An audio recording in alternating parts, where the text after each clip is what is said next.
folks. How you doing out there? 281 people in the chat already. Sorry, folks. We had some stuff come up and we had to get things done here. I want to give a shout out. I have a couple of guests that have come to look at Nellie's board game, and they're actually from Dragon's Lair here in Austin, and their names are Ricardo and Mike. And so I want to give a shout out to them, and they're actually right in the next room and going over the board game with Nellie. So that's really cool. That's exciting, and they're really nice people. Sorry it took so long to get going here. I had some stuff I had to take care of. Oh, can one of y'all go? It's in the door, I believe. Shoot, I think my keys are up there. Yeah, I got the keys. Okay, so anyway, so here we are. We have guests coming on tonight. Huh? What do you need me to grab? On the door. We have some guests coming on tonight. I'm going to say something really quickly about this drama that people say, oh, there's always drama, blah, blah, blah. We're not doing it on my show. Okay, we're not doing it. We're not going to do that tonight. Bunch of stuff came to light. We got attacked, of course, and I'm just like, Bettina's upset, Abe's upset, everybody's upset. I get it. And they attacked us, like always. There's Barton right there. Me and Barton were talking about it earlier. And, Barton's like, dude, this is old hat. Like, you get attacked more than anybody in this field. Yeah, I'm used to it. I'm like, I'm not even, did I even panic? I'm not even upset. I don't even. Yeah. I'm not faking it either. I'm just like, oh, well, it's just one more. More of the same. More of the same. One more nut to crack. It's whatever. DJ Tyler Radio, really cool guy. Tyler, I like Tyler. He's a good guy. I had a long conversation with him and Samantha, his girlfriend, when we were in Fort Worth. Had a pleasurable conversation with you, Tyler. We got to record together. Tyler's got some amazing stuff to talk about. He says, hello, paratroopers. Happy Friday night. Hey, Wolf, Mushu, and Anthony. Hope all is well. All is well, my friend. Everything is good in YouTube land. We're not sweating the small stuff. And believe me, this guy, he's a small stuff. He's just another psycho. That's all he is. Just another crazy person. Unfortunately, he's been able to get people to follow him and believe some of his bull crap. But, it's all going to come out. So, and whatever happens, that's between him and his maker, okay? He's got to deal with what he's got, his karma he's got to deal with. And, the things that he was saying were pretty nasty and disgusting, and then we find out that it's somebody that was close to me. It's pretty disappointing. But we're not going to let it get us down, right? No more talking about it tonight. We're going to talk about it tomorrow. Because Bettina, my colleague and very dear friend of mine, and Anthony and Tony and Nellie, is a friend of all of ours, she's going to talk about it tomorrow on her show, and I'll be there to back her up. So if you want to hear what's going on and find out, we'll do it over there and we'll talk about it. Tonight, though, we have a lot of stuff to talk about. Before we get started, Josh Turner, PRTpodcast.com. Send me your stories. And if you're friends with me on Facebook, you can send them on Messenger, which a lot of people do. Now, here's the thing. In order to approve you as a friend, I have to know that you are a listener of the show, because that's a prerequisite for me to approve you, because I can't just, people will send me messages and they won't, I don't know who they are. Do they listen to the show? Or they'll just send me a friend request, and I feel bad if I don't. They'll sit there in the queue forever because I won't approve you, especially if I ask you, hey, are you listening? You don't answer. And then, one guy got real aggravated. He's like, I've been sitting trying to get your friend, whatever. And I said, sir, you didn't answer the question. And just having a bunch of mutuals with you doesn't make it to where I'm going to go, oh, yeah, let's go ahead and whatever. So that's that. And then we got, what else we got? Patreon. Tell them Patreon. We don't need to go into a long explanation. Yeah, the Patreon's patreon.com/PRT podcast. It should be right here at the bottom left of the screen somewhere. Yep, right below you. Right here? It's right below you. Right below. Oh, okay, right below me, right here. There you go. Okay. Right. Right here. Nope. No. There you go. You got it. Okay. You got it. Okay. Right here is the Patreon. We got 5 tiers, $10 a month through $50 a month. The $10 a month one, you subscribe, and after 2 months, you'll get you get a swag bag. If you want to get that immediately, you can subscribe to any of the tiers above the $10 tier, and you'll get it immediately. And the higher the tier you subscribe to, the more loaded that swag bag is going to be. So It's a good deal, and then plus, like when we dropped our pre-recorded episodes, you'll get your name like on a big title card, like a credit card. I mean, not a credit card, Ti- title card. Like during the video, we put all your names on there for everyone to see. Like these are the people who really make this possible. So yeah. Yeah, and the other thing too, I was gonna say, show them your shirt again, Anthony. Oh yeah. Total Fitness Nutrition is run by Yvonne Graham. Yeah. Her husband and her are Olympic medalists, Mm-hmm. and he's from Jamaica. She's African American and German. So It's a very well informed, very intelligent person. She's pretty much dedicated her life to nutrition. nutrition, supplementation, and just doing everything you can to take care of yourself without having to put all kinds of prescriptions and all kind of stuff that's really not good for your body into it. So, Total Fitness Nutrition is this is someone who knows pretty much anything you need to know to feel better physically, to feel more healthy. She can answer any question. The woman's like a walking encyclopedia. Oh yeah, and she'll sit there with you. Oh yeah, and she'll talk to you and go on the computer and show you everything. I'm telling you, folks. And if you guys are interested in maybe, I don't know, if you want to make a big order or something, she can hook you up and show you what she's got and what she's done. I mean, she can counsel you on supplementation. She has worked wonders for us. Nellie was iron deficient, and now she's not. She helped me with weight loss and then a lot of other things. So I highly recommend Total Fitness Nutrition. And also our other sponsor, Larry Joe Fisher at Fisher and Sons Roofing. I want to thank him for all, being the support over of the show and doing what he does. If you need a roof, folks, get in touch with me and I can get in touch with Larry for you. Or you can hit him up on Facebook, Larry Joe Fisher. So Fisher and Sons Roofing. So those are a couple of our sponsors. We have a couple others that we're looking into, but we don't know yet if we're going to work with them or not. It just depends because I want whoever we work with, we want to be able to stand by their product. And I have turned a few down because no offense to them, I just don't know. I don't know enough about the product to give it or push it to the audience. So I try to do, have integrity when it comes to that, So anyways, folks, that's how we are. That's what we do. And that's how we roll. We have people that are in need. We want to help people that are in need get what they need. So that being said, what do we got tonight? We have a guest coming on and there's a couple of them. There's two, they're a team, Yep. right? They're going to come on and that's going to happen in about 30 minutes. So until that happens, we're just going to sit here. And now we play the waiting game. I should cue up the Jeopardy music, whatever it is. It's Tom Hardy and Fury. What is it called? The Mad Max. Yeah, Mad Max Road. What's it called? Fury Road? Fury Road. He's like, what now? Now we wait. You just sit there. It's really just that's what we do. No, seriously, folks, I'll tell you a story. People love to hear people's encounters. And I think Scorpio sent it to me. I had a really good one. Let me see if he sent it. Another thing, too, I wanted to announce, a friend of mine, Jerry Williams, just wrote a book.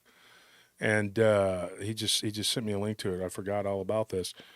And he's got a book signing event that's coming up on September 29th. I'll get the details to you if anybody's interested in going, if you live in that area. He is what some people deem as an expert in Bigfoot tracking.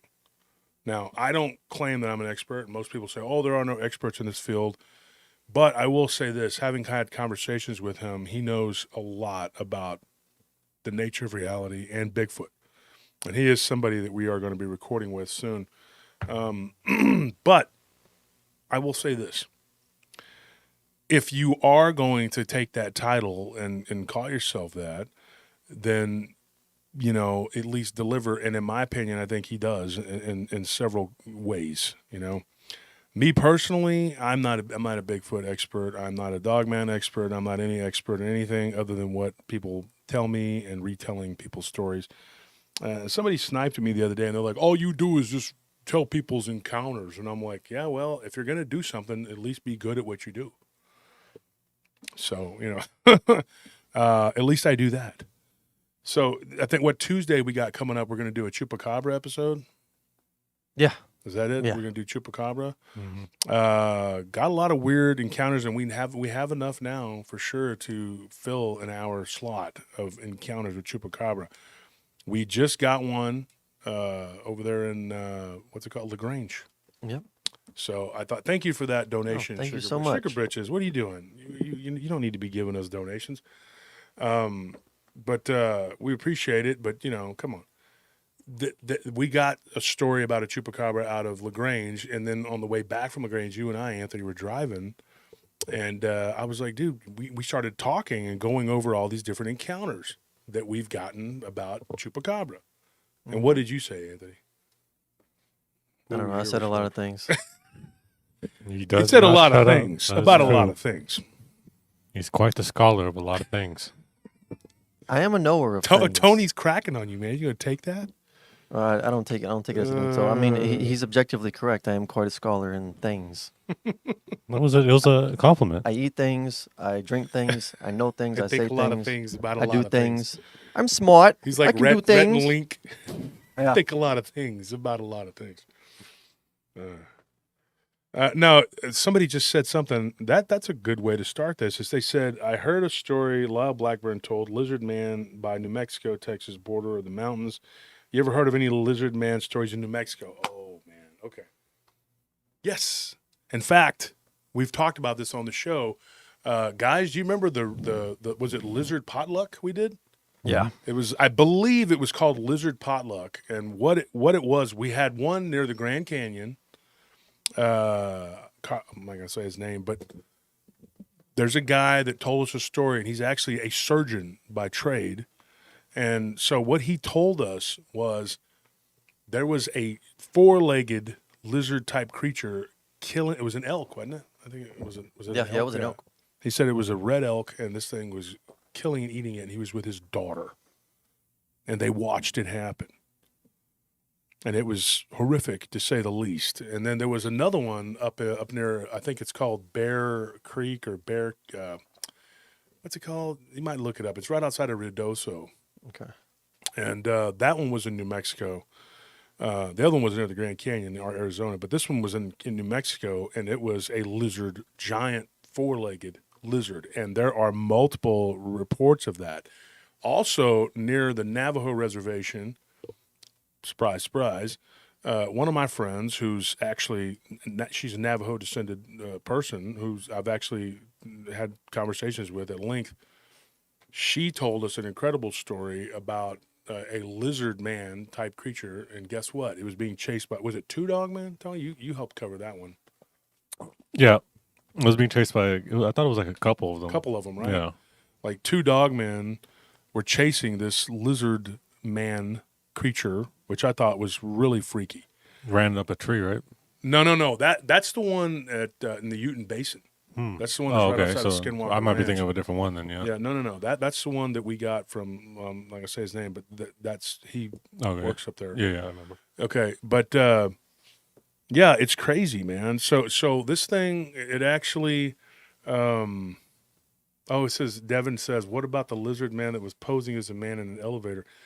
Okay, I need this guy. He gave this story to me on Messenger. Now, when you get an email, I can go back and type in the headings and it'll come up.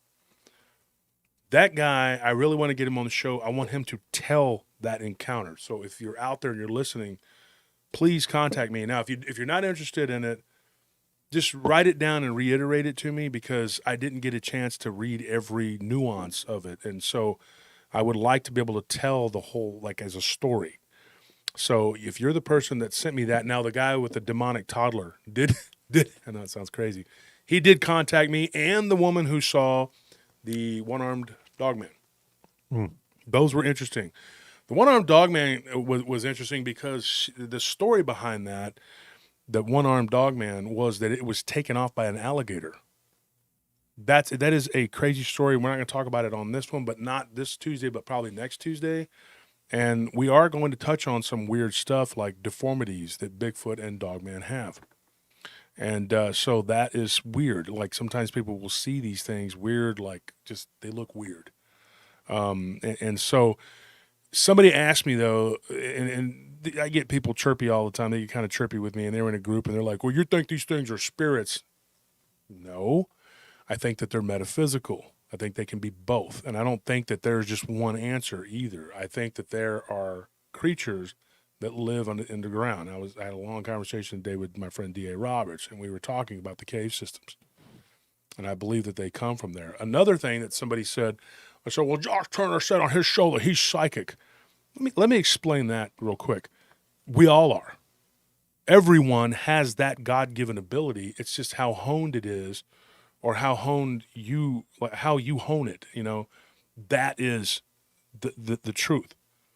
I've been told by people that I'm not just an experiencer, that I'm not and you guys have heard them say it, I'm not an empath, or what do you call it, sensitive. Yeah. We were told by other psychics that I am psychic.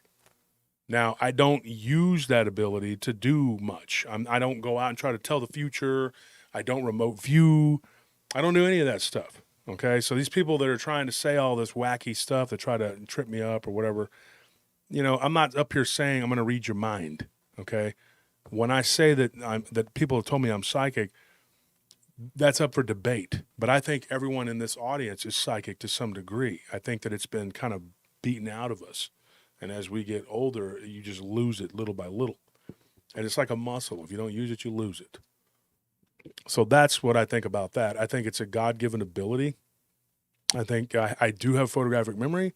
Now, people don't understand what that means. That doesn't mean that every time, every little thing, I don't record it like a recording. It's like you take snapshots of things, and that's how it works. That is, you can all do this. This is not like just something, it's just how, you're born with those gifts. Some people are just naturally that way. Like I was talking to a Major League Baseball player years ago when I was a kid. The guy's name was Gerald Young. He played for the Houston Astros, one of my favorite teams of all time, still is. And he was a Major League Baseball player. And after the game, I'll never forget, I was a kid, and I was still in Little League. And I asked Gerald, and I said, how do you hit the ball like that? Because he had a good game.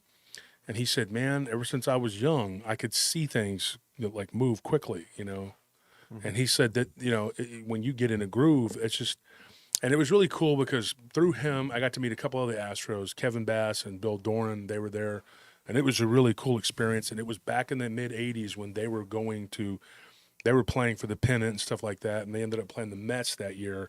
I believe it was that year, maybe the year after.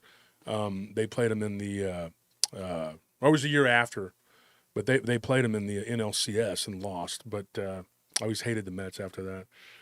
But they explained to me about how hitting and what they were telling me about how, and when you're getting the ball thrown at you 100 miles an hour, by all laws of nature, you should not be able to hit that. That's why a good hitter hits the ball a quarter of the time. He's a decent hitter. If he's hitting 300, that's almost a third.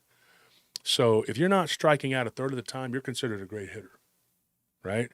So if you're batting 286, 305, 312, those are good hitters.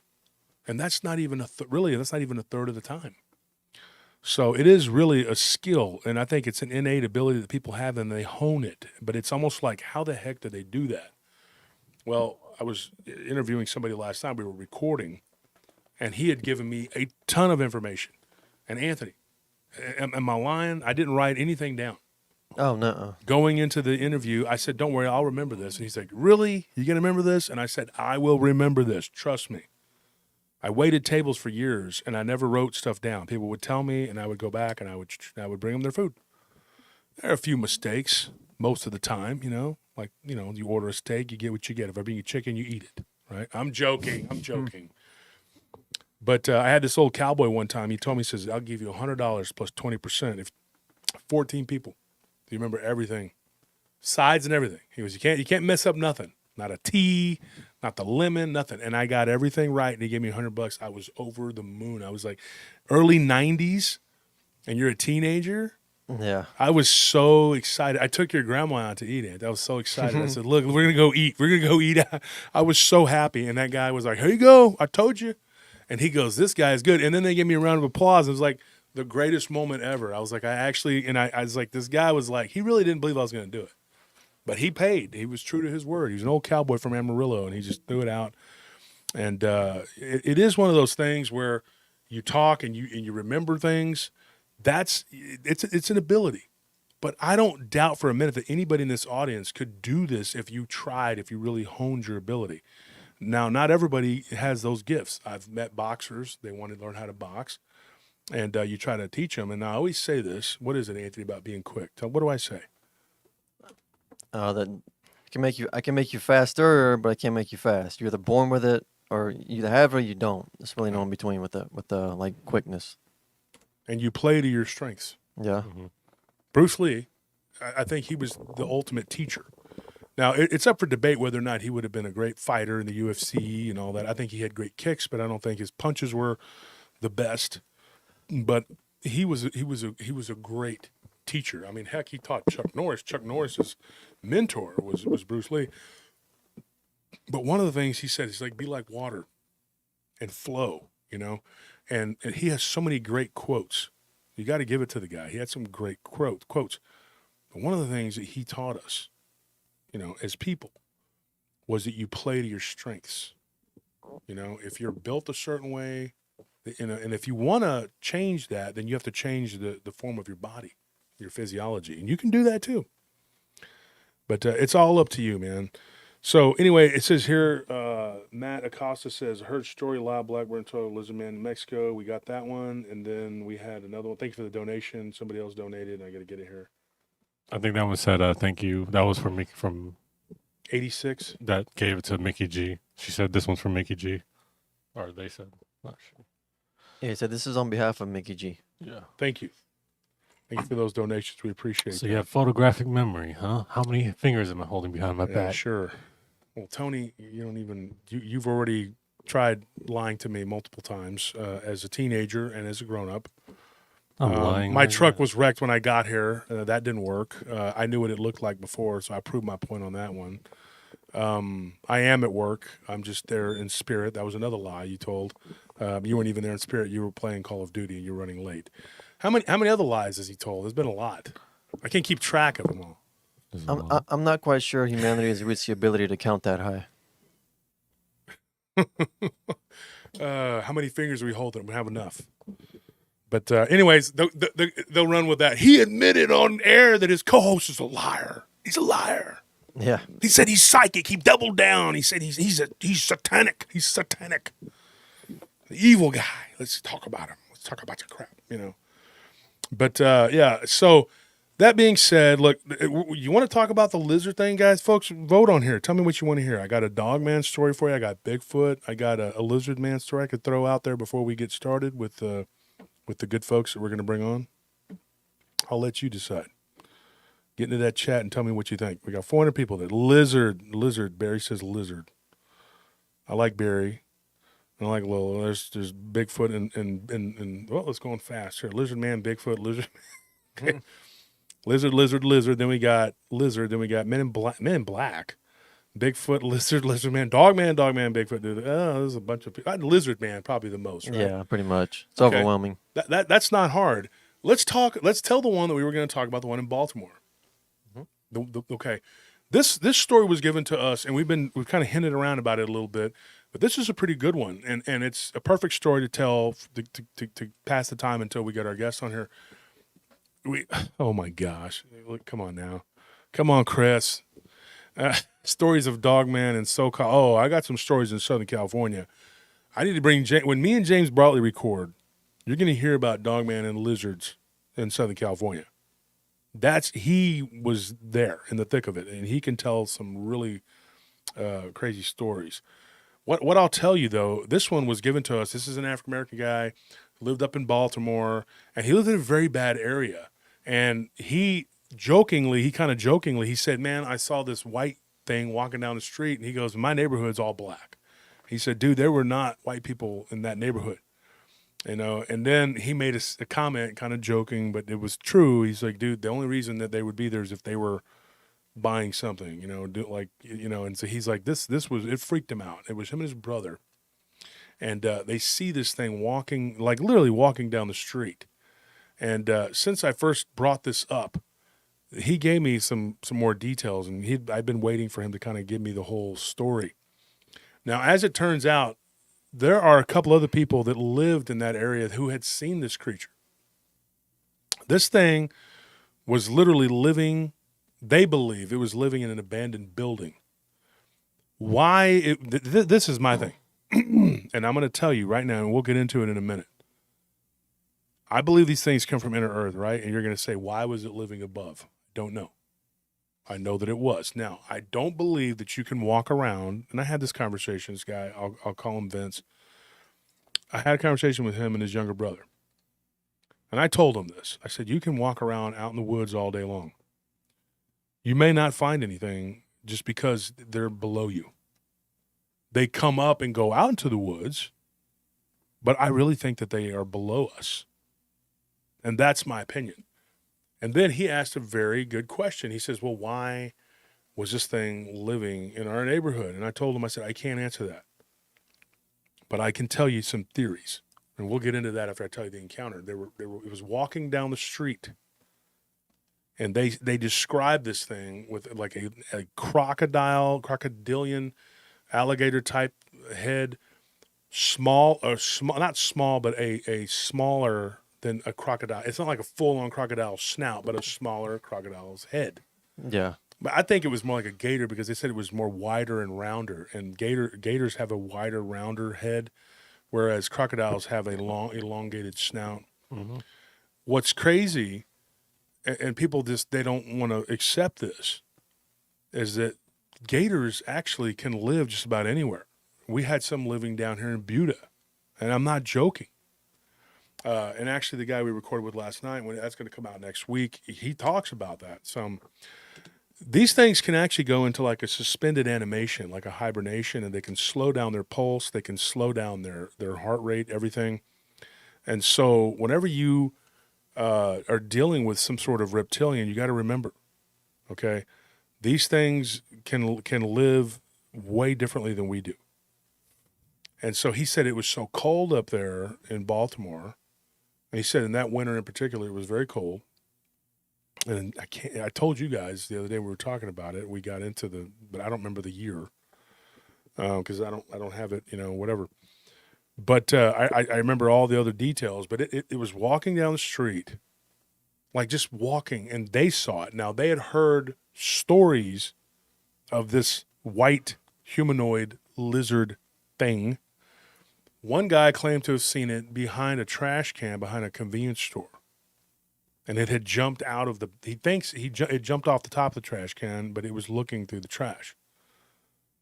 And there again, why is it walking around the streets? Now, this was in the middle of the night. I believe they said it was like 3:30 in the morning. And it was walking down the street, and they saw it, clear as day. And it just stuck out like a sore thumb. Why is this creature walking down the street looking like, and first I thought it was a guy in a costume, but the way it was walking, it made him think, okay, this is not a normal, and as they got closer, they saw how tall it was, 7 to 8 foot tall. He's like, we didn't get close enough to where, we saw the features and everything. He's like, we didn't get close enough to get a really good look at it. Now, two different things are going on here. They got a friend who had messaged me who saw this thing while he was driving. That story was pretty compelling. He was the first one that messaged me. But he said, dude, these are his cousins. He goes, my cousins saw this thing walking towards them. This is their story.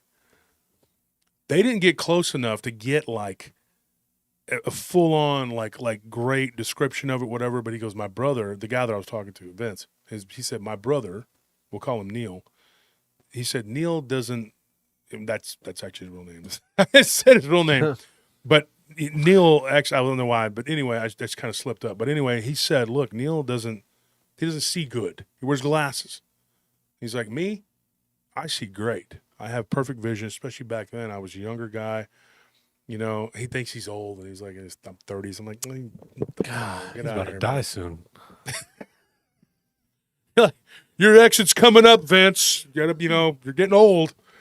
I'm ancient. I don't even know why I'm still here. I'm so overweight and old. I'm just, I went to the doctor. My blood's half gravy. They just said, you know what, you're done. I mean, that's it. But no, seriously, they saw it. He said, dude, when I got close enough to see claws and an alligator head, he was like, dude, that was it for me. They crossed the road and they ran. This thing didn't chase after them. It didn't do anything like that. It turned and it walked off, going in an alley. They saw it whip around, and there was a tail. Now, I asked him, and I don't try to lead people. Y'all know that. But we do ask him. And I said, now tell me. I was like, did this thing, did it try to sell you car insurance? Was that, I'm joking. I'm kidding. I'm making a joke. I asked him point blank. I said, let me ask you this. The other stories, did it influence your mind and make you think that maybe you see? He's like, no, absolutely not. He goes, dude, we saw this thing dead on, completely full on. It turned. And so then I said, look up the lizard man from the Star Wars movie with what's his name? Not Ford, the other guy, the second one, the guy that came after Tobey Maguire. The Australian kid. Andrew Garfield? Andrew Garfield. No. Yeah, it is Garfield. What's his name? Yeah, that's him. Yeah. Okay. I said, look him up. Look up this. So he got back with me and he says, kinda, but not totally. And then his brother sent me a picture from the Masters of the Universe, Whiplash. He's a character called Whiplash. He said that the body and the tail were like Whiplash, but the head more like an alligator or a crocodile with a smaller snout. Now, Nellie was on the show 3 or 4 years ago, and she talked about a story. I think it was either her or me, but she fielded the story. But I told the story. I believe it was me that told it. But it was of a man that was picked up in Cairo, or maybe it's Alexandria. I think it was Cairo. And he was sitting in the back seat of a taxi cab. And this guy that told us this story, he was a friend of a friend, but we spoke to him, and he told a crazy story, man, of this thing. We spoke to his friend that this thing got out of the car.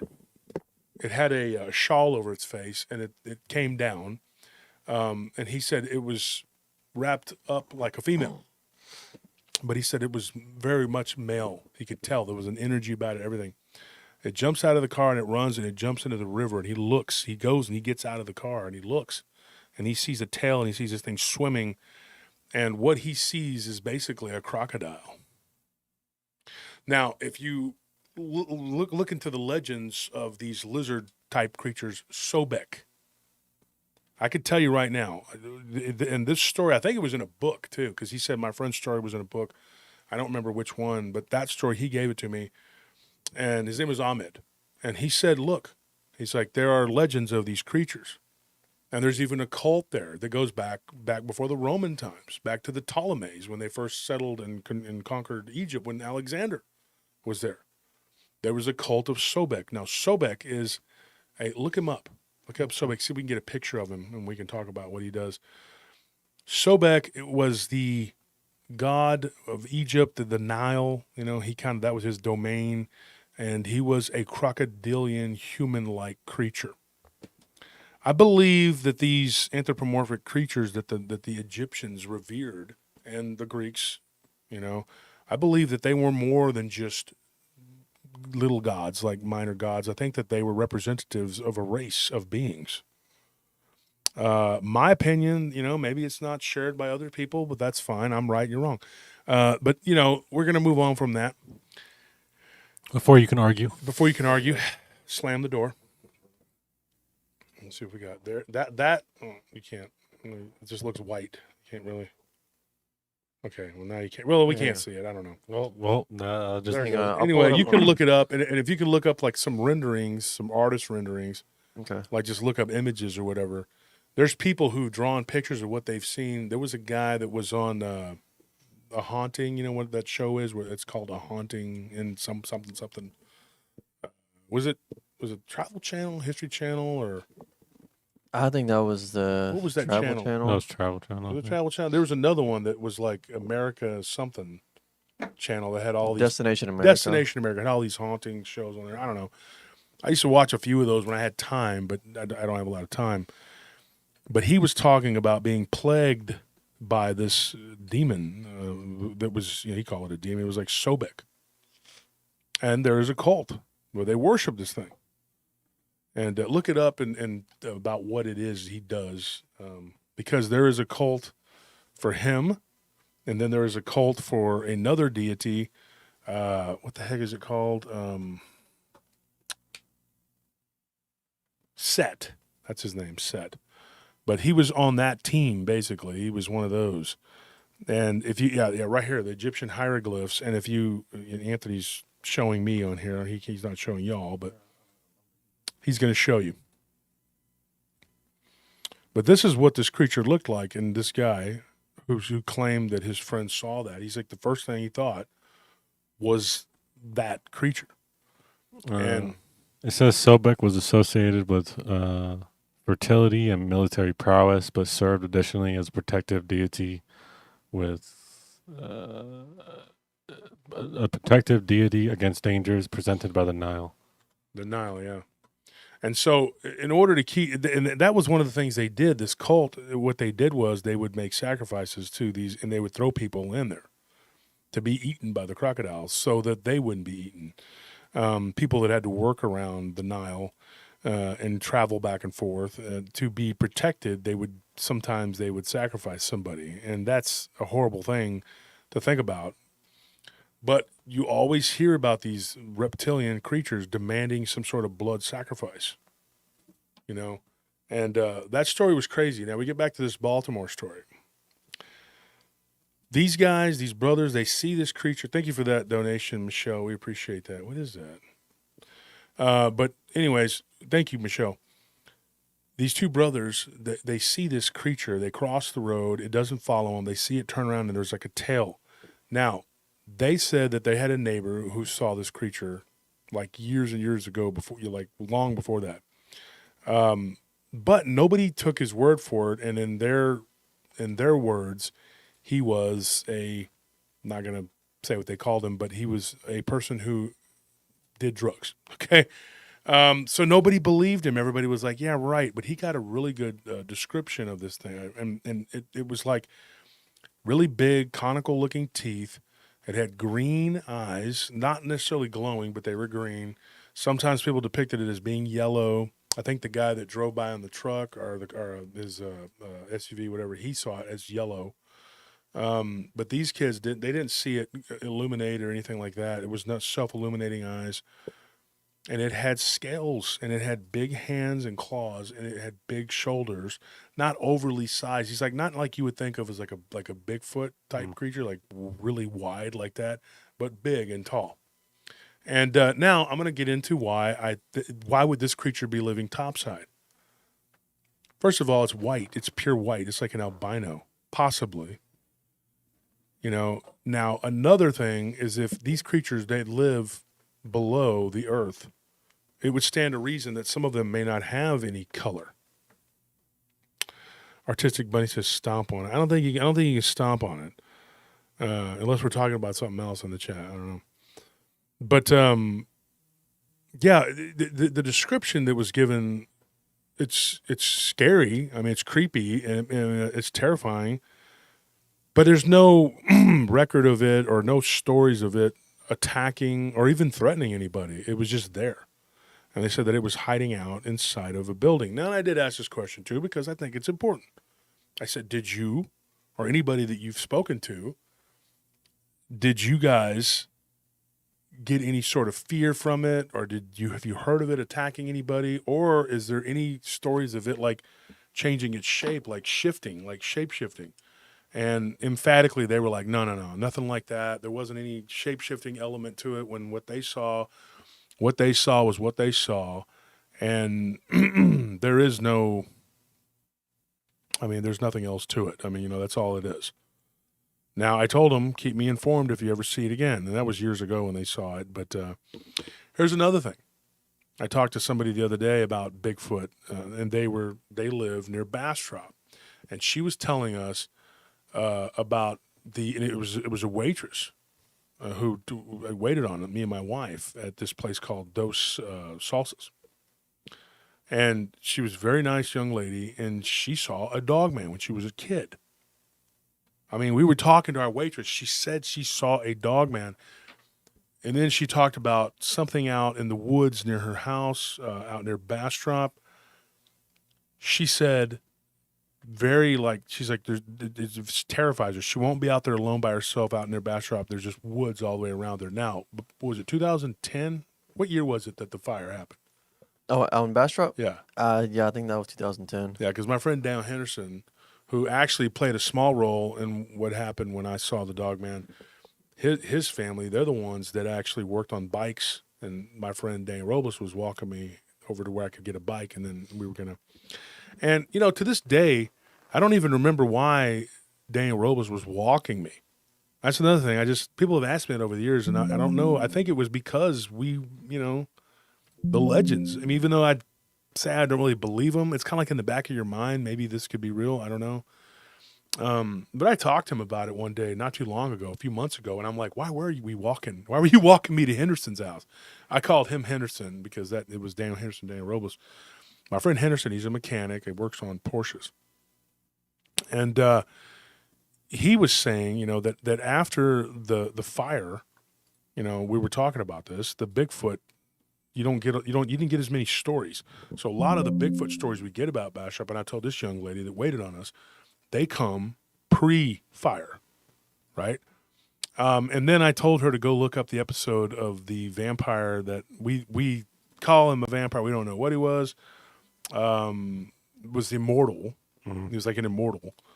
But he ripped the door off of a car, and he lived right outside of Bastrop, between Elgin and Bastrop, which that area is full of weird stuff that's called the Lost Pines, and people had seen Bigfoot out there for years. When I was a kid, we went camping out there, and a bunch of kids came back, and they were all, scared, whatever.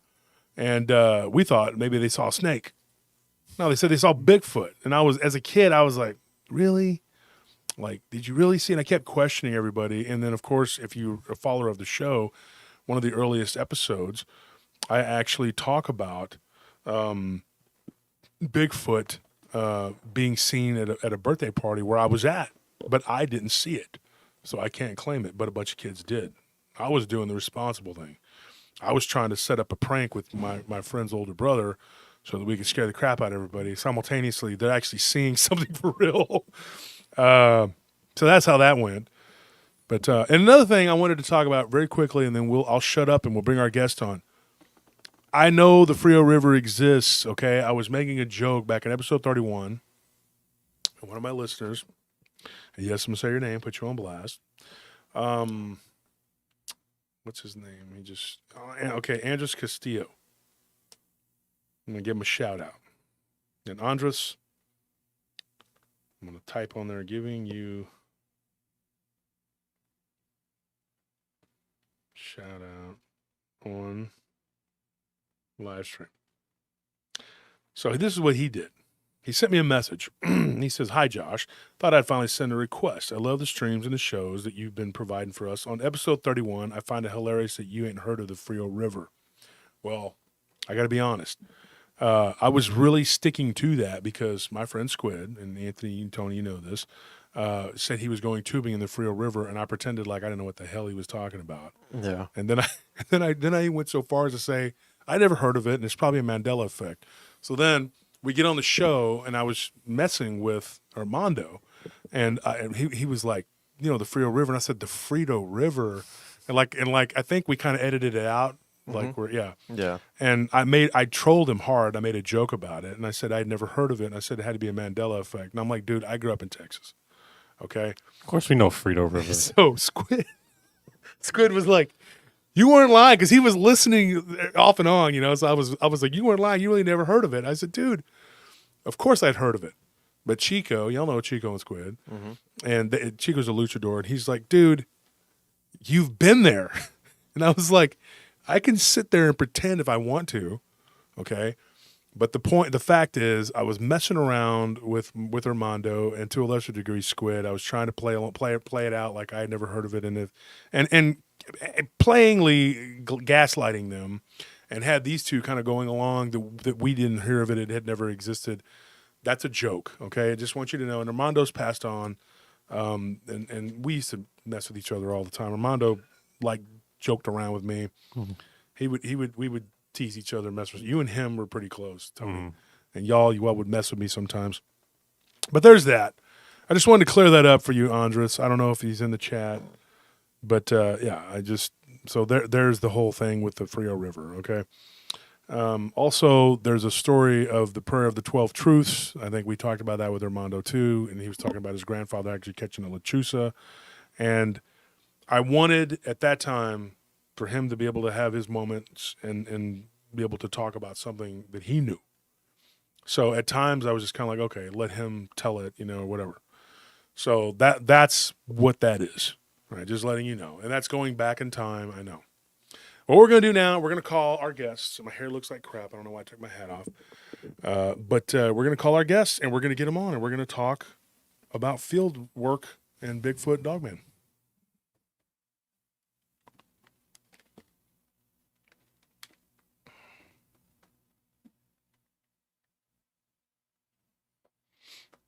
You want to set it up?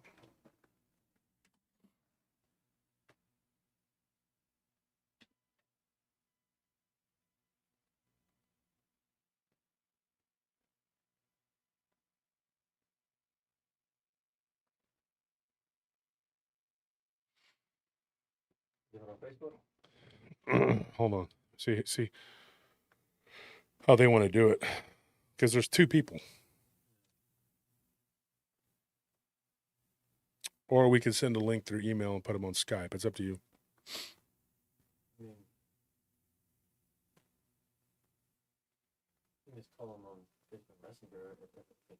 Yeah. So just go ahead and do it. Yeah, that's good. Go ahead. See if that works.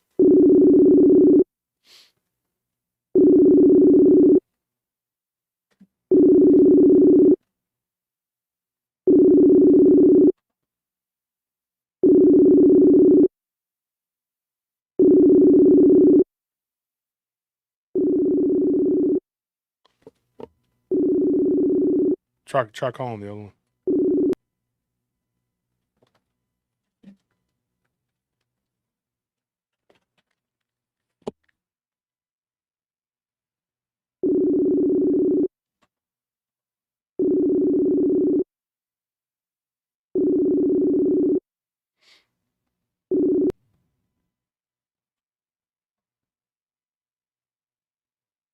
And try it again.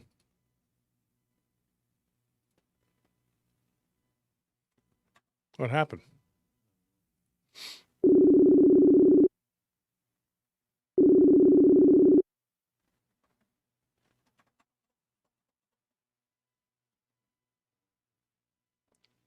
I'm actually talking to him right now through text, so I don't know what's going on here.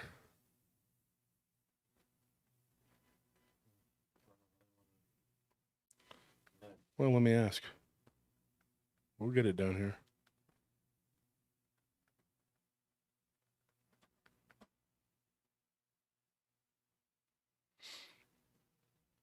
He's calling. Let's see if it's on the computer. There it is. Go ahead and answer. There it is. All right, we got you. Oh, do we now? Yeah. Hey, All Jess, right, how you let's doing? see here.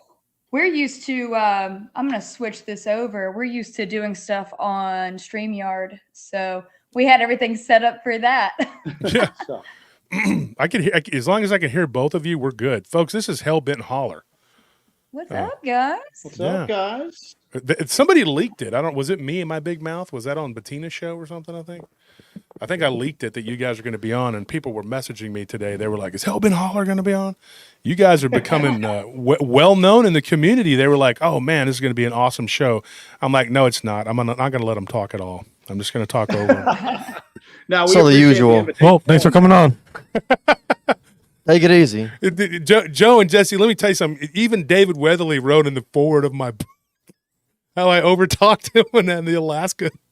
But it was all in good fun, and I love Dave. He's a good friend of mine, and so you guys are doing like gangbusters. You guys are doing work. Y'all are blowing up, and I like your logo. My wife loves that shirt. Oh, it's such a good logo. Yeah, Yeah, it Jonathan is. Dodd. Jonathan Dodd did that logo for us. He just was very inspired by what we were doing. So he's like, I know exactly what we're gonna do for it. So Yeah, it's a good. And then we have a drinking glass that seems to be everywhere, all over the house. Yeah. It's like I was drinking out of it the other day. I said, "Oh, it's a Help and Holler glass. It's nicer than ours." And I was like, "I'm just gonna put that away so nobody sees it." Yeah, it's a cool, I'm like, petty. got the slight death metal vibe to the logo, but Yeah. but you can still read it. Yeah. It's cool. yeah, That's yeah, really cool. it's not like tree roots that you Yeah. can't really make out what's Yeah. going on it. So, Joe, all jokes aside, let me ask you a question. You guys now, in my opinion, and that's not because you're on the show, there's a handful of people who I actually call field researchers, people that do boots on the ground. Now, I go to locations, and you can see my books. I actually took pictures of some of the places we've been, but I don't even try to call myself that. Even though I grew up 15 years of my life in the sticks, I don't consider myself, a true like boots on the ground or somebody that goes out in the field because I don't have time and I don't want ticks and stuff like that. But you guys have got it down. Like you guys go out like what, every week or something? Yeah, we're out every week, sometimes twice a week. But you are not unfounded in your fears of going out into the woods. Right now, I'm battling poison ivy. A bad case of poison ivy. So, yeah. It's actually entered my bloodstream, and that's not a joke. wow. I'm on like steroids right now. And then we pulled a tick off of me the other day. Yeah. And then we had severe chiggers from our Uwari expedition that we did. So there's a lot of crap that goes along with being out in the woods and doing field investigations. But yeah, we go out sometimes twice a week. We'll go out for a couple of days a week. And we have several locations that we go to, and we kind of hit them randomly and go and just kind of go into these areas and just go out there and hike out there and haul everything with us and, just start beating the brush. Yeah. And so you guys, I was watching, I watch you guys once in a blue moon when I got time. I'll check you guys out. What nights are you on specifically, like normally? We do a live show every Monday at 7:30 p.m. Eastern. And it's kind of just a hangout for us. And we call our group, like you guys, you have the paratroopers. We actually have a few of your paratroopers that just stop in over at our show sometimes. But we call our fans and all the people that watch our stuff, the hellbenders. But we have that Monday show that is just for us to hang out and have a lot of really terrible inside jokes. And we just have a free-form discussion on all things high strangeness. We go from everything from UAP phenomenon to ghost lights to Dogman, of course, and Bigfoot, and we just kind of cover everything. And we've got such a strange group of people over there. We have like a professor from Ireland professor of anthropology from Ireland who's gotten into the cryptid field over the past few years due to some personal experiences he had, so he can lend a really good perspective from like an anthropology and a folklore standpoint. Electrical engineers, scientists, physicists, everything like that. So it's a good little group over there. So it's always a dynamic, interesting conversation. Escape mental patients. So because I remember I was sitting there in my study one day. And, that sounds all fancy. I was in my study. Yeah. It's basically my work office. He was sitting in the western wing of our estate, our palatial estate there at the house. So I was sitting there with my pig. He was hanging out with me, and but no, we were sitting there, and literally, Truffles was in there with me, like rooting around in my office. And I was watching you guys, and I was like, man, I really enjoyed the topics, the conversation, and you guys do really good work. And I'm not just saying that. You're touted, and there are certain people in this field. I would say at one point you guys were unsung, but now you're starting to come into your own. I mean, you guys are rolling. You're getting some subscribers and getting some numbers, and you're getting bigger. And it's not by accident. No, it's been a labor of love. It takes a lot of time. It really does take a lot of time. And we really wanted to build, before we did any kind of real push, we really wanted to build a body of work and really hone some of our techniques for going out in the field and doing research. We wanted to kind of hone what we were doing and get a real good baseline before we did any kind of real push on stuff. So it's been like a few years of trial and error, especially with equipment and going out in the woods and just basically learning how to operate out there and film what we do while we do it, and then actually do meaningful expeditions and research. Because I had done Bigfoot research for years, but never had much luck with it, and just, you know, kind of did the standard just Bigfoot stuff that you see everybody else do. And when we started doing Hellbat Holler, we were already comfortable in the woods. You know, we did a lot of hiking, we did a lot of camping, just stuff like that. But it's a whole nother level when you're trying to haul all of this equipment through the woods and trying to just try to capture some sort of like meaningful data or evidence of some of the strange stuff that's going on out there. So it's a learning curve. This is not anything that you can really get trained in or go to school for. We carry a lot of equipment. We take a real tech heavy approach to like a lot of this stuff. Oh, I saw that. And well, it's weird because we'll have something happen, and I always talk about this when people complain about blurry photos or, you know, hey, you saw a Bigfoot, why didn't you get a picture? You know, we're going through the woods with camera equipment at the ready, prepared for this stuff, and we still miss stuff. Yeah. And then we'll come back and regroup and go, you know what we need? We need this particular camera, or we need this particular piece of equipment. And so the gear is constantly like kind of evolving, it's changing, it's growing. Sometimes it feels like we're chasing the phenomena with technology, but I think that even though some of this stuff is kind of beyond the realm of science to explain, you can at least document parts of it. You know what I'm saying? Yeah. So, I always kind of say that it's a big puzzle. It's a huge puzzle. And I don't think we're ever going to get the whole picture, but if we can get just small pieces of data that actually become little puzzle pieces and just get a small part of it, I think we've really come a long way if we can do that. Yeah, and I think you guys are now. Somebody in the chat had said the werewolf experiments, the videos. Yeah. Do you guys want to talk about that?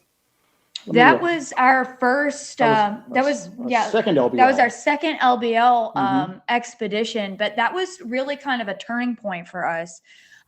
Because the first expedition we went out and we weren't there as long as we were for the second expedition. The second expedition, we went out there, we did some experiments, some scent experiments, and that's when we found that abandoned tent that looked like somebody was ripped out of it. In addition to that, we found that station, we call it Station 16. It's an old TVA site, but there's tunnels underneath it. And we found a trail of bones going from an environmental monitoring station up to this station on this hill with these tunnels underneath. And that was kind of a turning point for us because we started to gather real evidence of what is going on at the LBL and what it really is like on the ground at the LBL. And we got to go to the alleged massacre site and figure out that some of the stuff is kind of like telephone game, and some of that stuff is just not accurate with what you actually find there on the ground. Yeah, it's weird because when we first went to the LBL, like I said, I started off as like a Bigfoot researcher. I had a sighting of something when I was a kid, and that kind of started me on that kind of journey. And then I'd leave it for a couple of years, then I'd come back to it. Jesse was more interested in like paranormal type stuff. So when we got together, we were kind of blending it together, but we still had our individual focuses. And we thought the idea of Dogman was just ridiculous at that point. You know what I'm saying? I mean, like a lot of strictly Bigfoot people do. I just thought it was physically impossible. You know what I'm saying? You know, an upright dog running around, or a werewolf, for lack of a better term. And we started getting reports of upright like canines just north of us in North Carolina. And we just started getting them one after the other. And a lot of times we try to pay attention to like when things start to happen like that, when things start to appear to be forming a pattern. We've given up on fighting where the universe is pushing us. Exactly. We just let it take us where we need to go. So we decided it was getting into summertime, and the summers are brutal through here where we're at. And we usually take off the hottest part of the summer just because it's so difficult to operate. We carry a lot of thermal imaging technology, and when it's really hot out, that's kind of lessened a lot. Our audio recorders, the insects are so loud through here during the summertime. So we decided, since we were not going to be investigating this area in the summertime, that we'd branch out and we'd check some other spots. And we decided, because we were getting all these Dogman reports, to start checking out some of the places that are kind of traditionally associated with Dogman, LBL being the first one we decided to go to. Yeah. But we were joking about it the entire time. We didn't really expect anything to happen. We were kind of treating it just like a cryptid sightseeing tour, if anything else. And we went to the LBL, and the first time we were there, we went in kind of joking, and then we had some really weird stuff happen. So when we went back the second time, this time it wasn't a sightseeing trip. This time we came in with like a legitimate plan that we wanted to do at this point. And we stayed, we were there for, I think, 10 days. 10, 11 days, Yeah. something like that. So 10, 11 days? Wow. Yeah. But we went out there and we came out with some specific things that we wanted to try at this point. I was able to source some of those Sasquatch pheromone chips that you see people use sometimes. I think you've seen them on like different, like Finding Bigfoot used them. I think Expedition Bigfoot used them. I was able to get my hand on some of those. Then we were able to get, you're looking for a big wolf-like creature, whether it's an upright wolf or something that appears to be an upright wolf. That's a matter of debate. But I was able to get some wolf lore, some wolf scent that wolf trappers use. And we were like, okay, let's go out there and let's do some scent trap experiments. Let's try to put some novel scents into the area. And you know what? Maybe this thing's not a wolf. Maybe it's something that just looks like a wolf. But we were thinking, it's obviously a predator. We're going to go out. We're going to introduce some novel scents to the area. And it might try to elicit a response from it at this point. Maybe make it think that a rival predator is in the area, even if it just made it curious at that point. So that was our goal, was to go out there and try some scent experiments. And people have tried various stuff in the past in the LBL. They've tried raw meat. They've tried dog food. They've tried all sorts of stuff. But we wanted to try something that really maybe hadn't been used before and try to go out there and take these scents out there and see what we could actually get at that point. Artistic Bunny in the chat. Thank you for that donation, by the way. She says, were they ever scared out there? Did they feel something following or watching them? The first time we were in the LBL, and again, we were making jokes on the drive in, man. I mean, just because at that point, the idea of a Dogman, it just seemed crazy to me. You know what I'm saying? It just didn't seem physically possible. We go in and we go into the area on the end of the peninsula where the 82 massacre supposedly took place. Yeah. And we go in, we're moving around at night, and we had like thermal imagers. We had everything like this. Did I lose it? What did you just do? I don't know. You guys are Can you still hear there. us? Yeah, Yeah, we can hear you. Okay, You're yeah, still good. okay. I never use Facebook. We heard a weird chime. We thought we had I never lost use out. Facebook, so I'm like, are we still here? Okay. But so we were a couple hundred yards from where that 82 massacre supposedly happened, and the woods were completely silent that night. It was just, there wasn't anything going on at all. And we all of a sudden hear something busting through the brush to us. So our usual MO when something like that happens is to one of us focus on the sound and the other one starts to kind of scan around the back and the sides just to see what we can see. Mm-hmm. So Jesse's focused on whatever's making all the noise in the brush, and I start scanning around with a thermal imager. I see something observing us from a few yards away, oversized pointy ears. It's got a snout. It wasn't what I expected. I go out there, I'm looking for like something like Lon Chaney with a werewolf type thing almost. And we had looked into Legends of the LBL, but we just didn't take it seriously at that point. So I look at it and I'm like, at first I'm just like, what am I looking at here? If nothing else, I thought we were looking at a large bat because of these oversized pointy ears that I'm looking at. I snap a couple of photos with it from the thermal imager.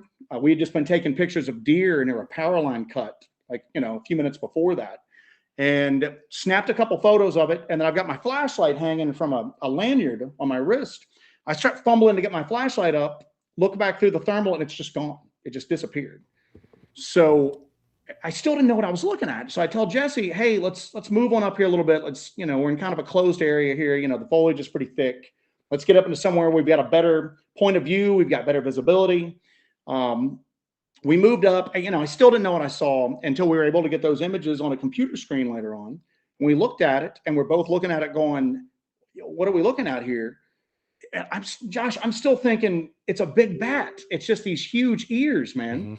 So we had already kind of struck up a relationship with Barton Nunley. So I sent him those photos. He looked at them and then sent me a few witness sketches that he had compiled over the years. And the defining feature of all of them was these oversized pointy ears at that point.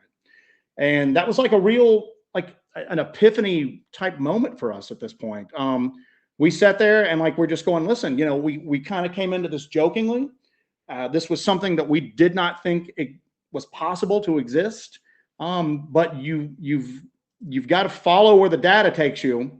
And the data was telling me there's something there to this, you know what I'm saying? So I can't ever say that we caught a Dogman on thermal, but I caught something living and breathing in the LBL, about 6.5 feet tall, that has a snout and oversized pointy ears that was observing us kind of in a predatory manner at that point. So when that happened to us, that just kind of opened the floodgates for like a lot of stuff at this point. So, and that kind of changed the way we do stuff at that point. We started becoming very, very open to the weirder and wilder stuff out there and realized that there's more than Bigfoot out in those woods. So. Yeah, and if we didn't believe in Dogman at that point, it pretty much was a rude awakening to the reality of the situation.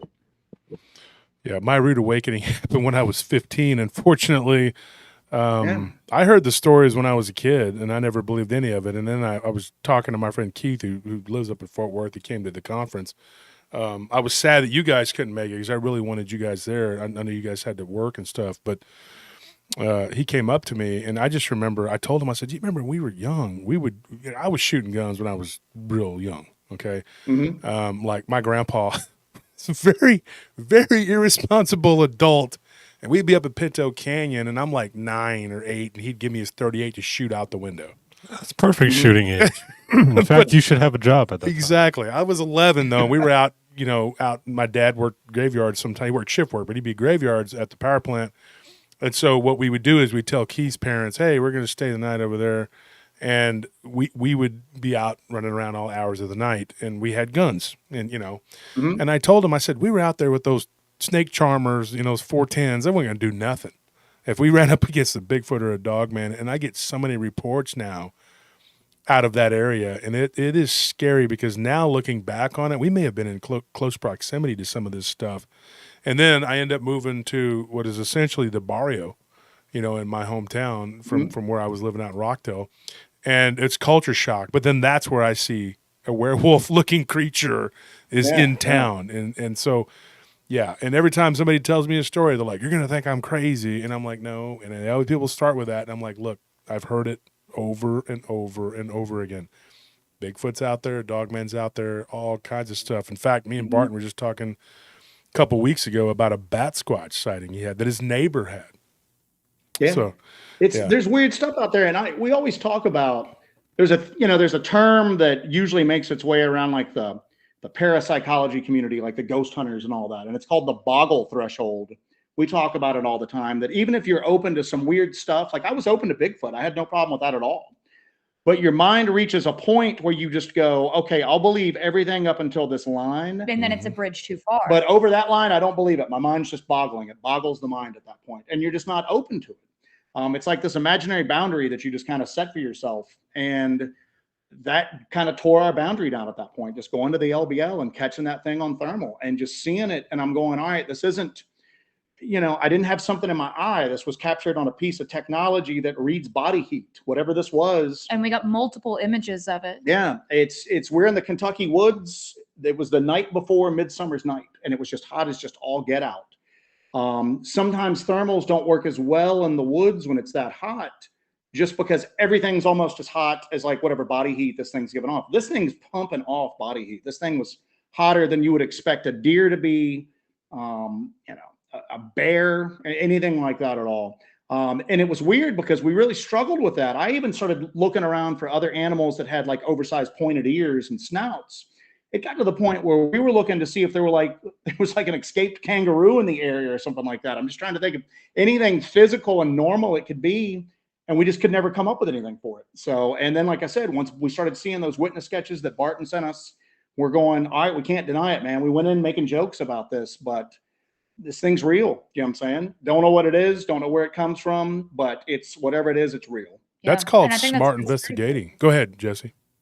Well, that's kind of our starting point then, you know, Yeah. it's like, okay, it's real. Now what do we do? You What know? else? What else is real out there that Yeah. we were never UFO people, you know? I mean, I knew all the basic lore, you know about Roswell, you know, the basic cases. It just didn't interest me at all. You know what I'm saying? And then we had an experience in the North Georgia woods where we saw like a weird light. We don't know if it was like a UFO, a portal opening up. It looked like a portal opening up. And then after that, we're playing catch up. I'm going, all right, I've kind of just dismissed all of this UFO stuff for all these years. Now I've got to play catch up and try to consume as much as I can to try to make sense of what we're experiencing out there. Shade Viking says I coined the hollercopter phrase. I said I would buy them a hollercopter if I won the lottery. Shade Viking. Yeah, dude, I tell you right now, if I won the lottery, there'd be some filmmaking done. I'd get you on a show. I tell you right now, if I was a producer, and I don't know, they say there's people that watch these shows and they're listening, paying attention. Listen to me. If my word is worth anything, you guys would make great television because you guys are the real deal. You're doing real stuff.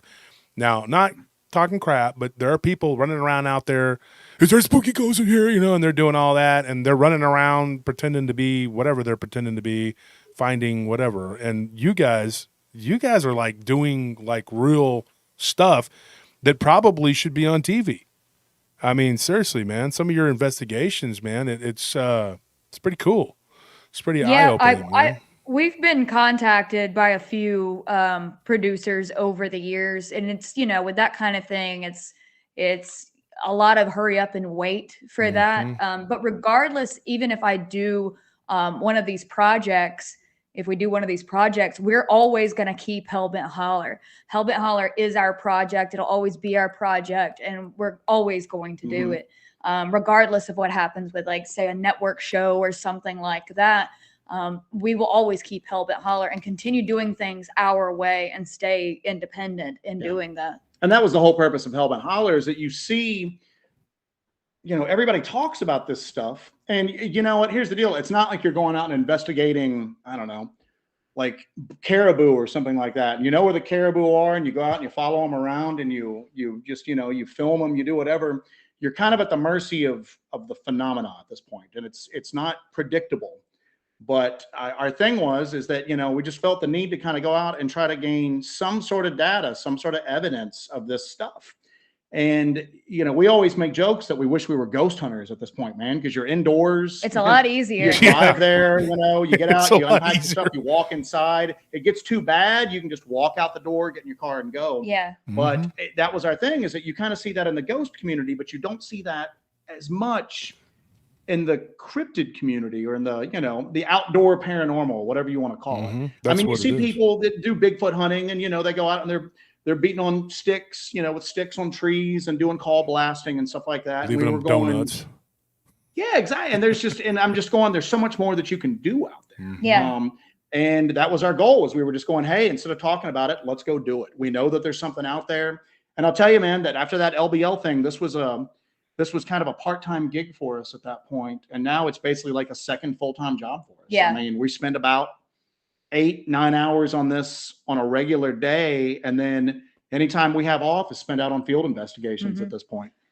And, you know, you think about this too, is with the subject of Bigfoot and Dogman, I think a lot of people want to Disneyfy what these things are. And these things are actually very, very terrifying. These are giant monsters, basically. Yeah. And it's actually pretty scary. And I don't think there was a lot of people really showing that scary side of it.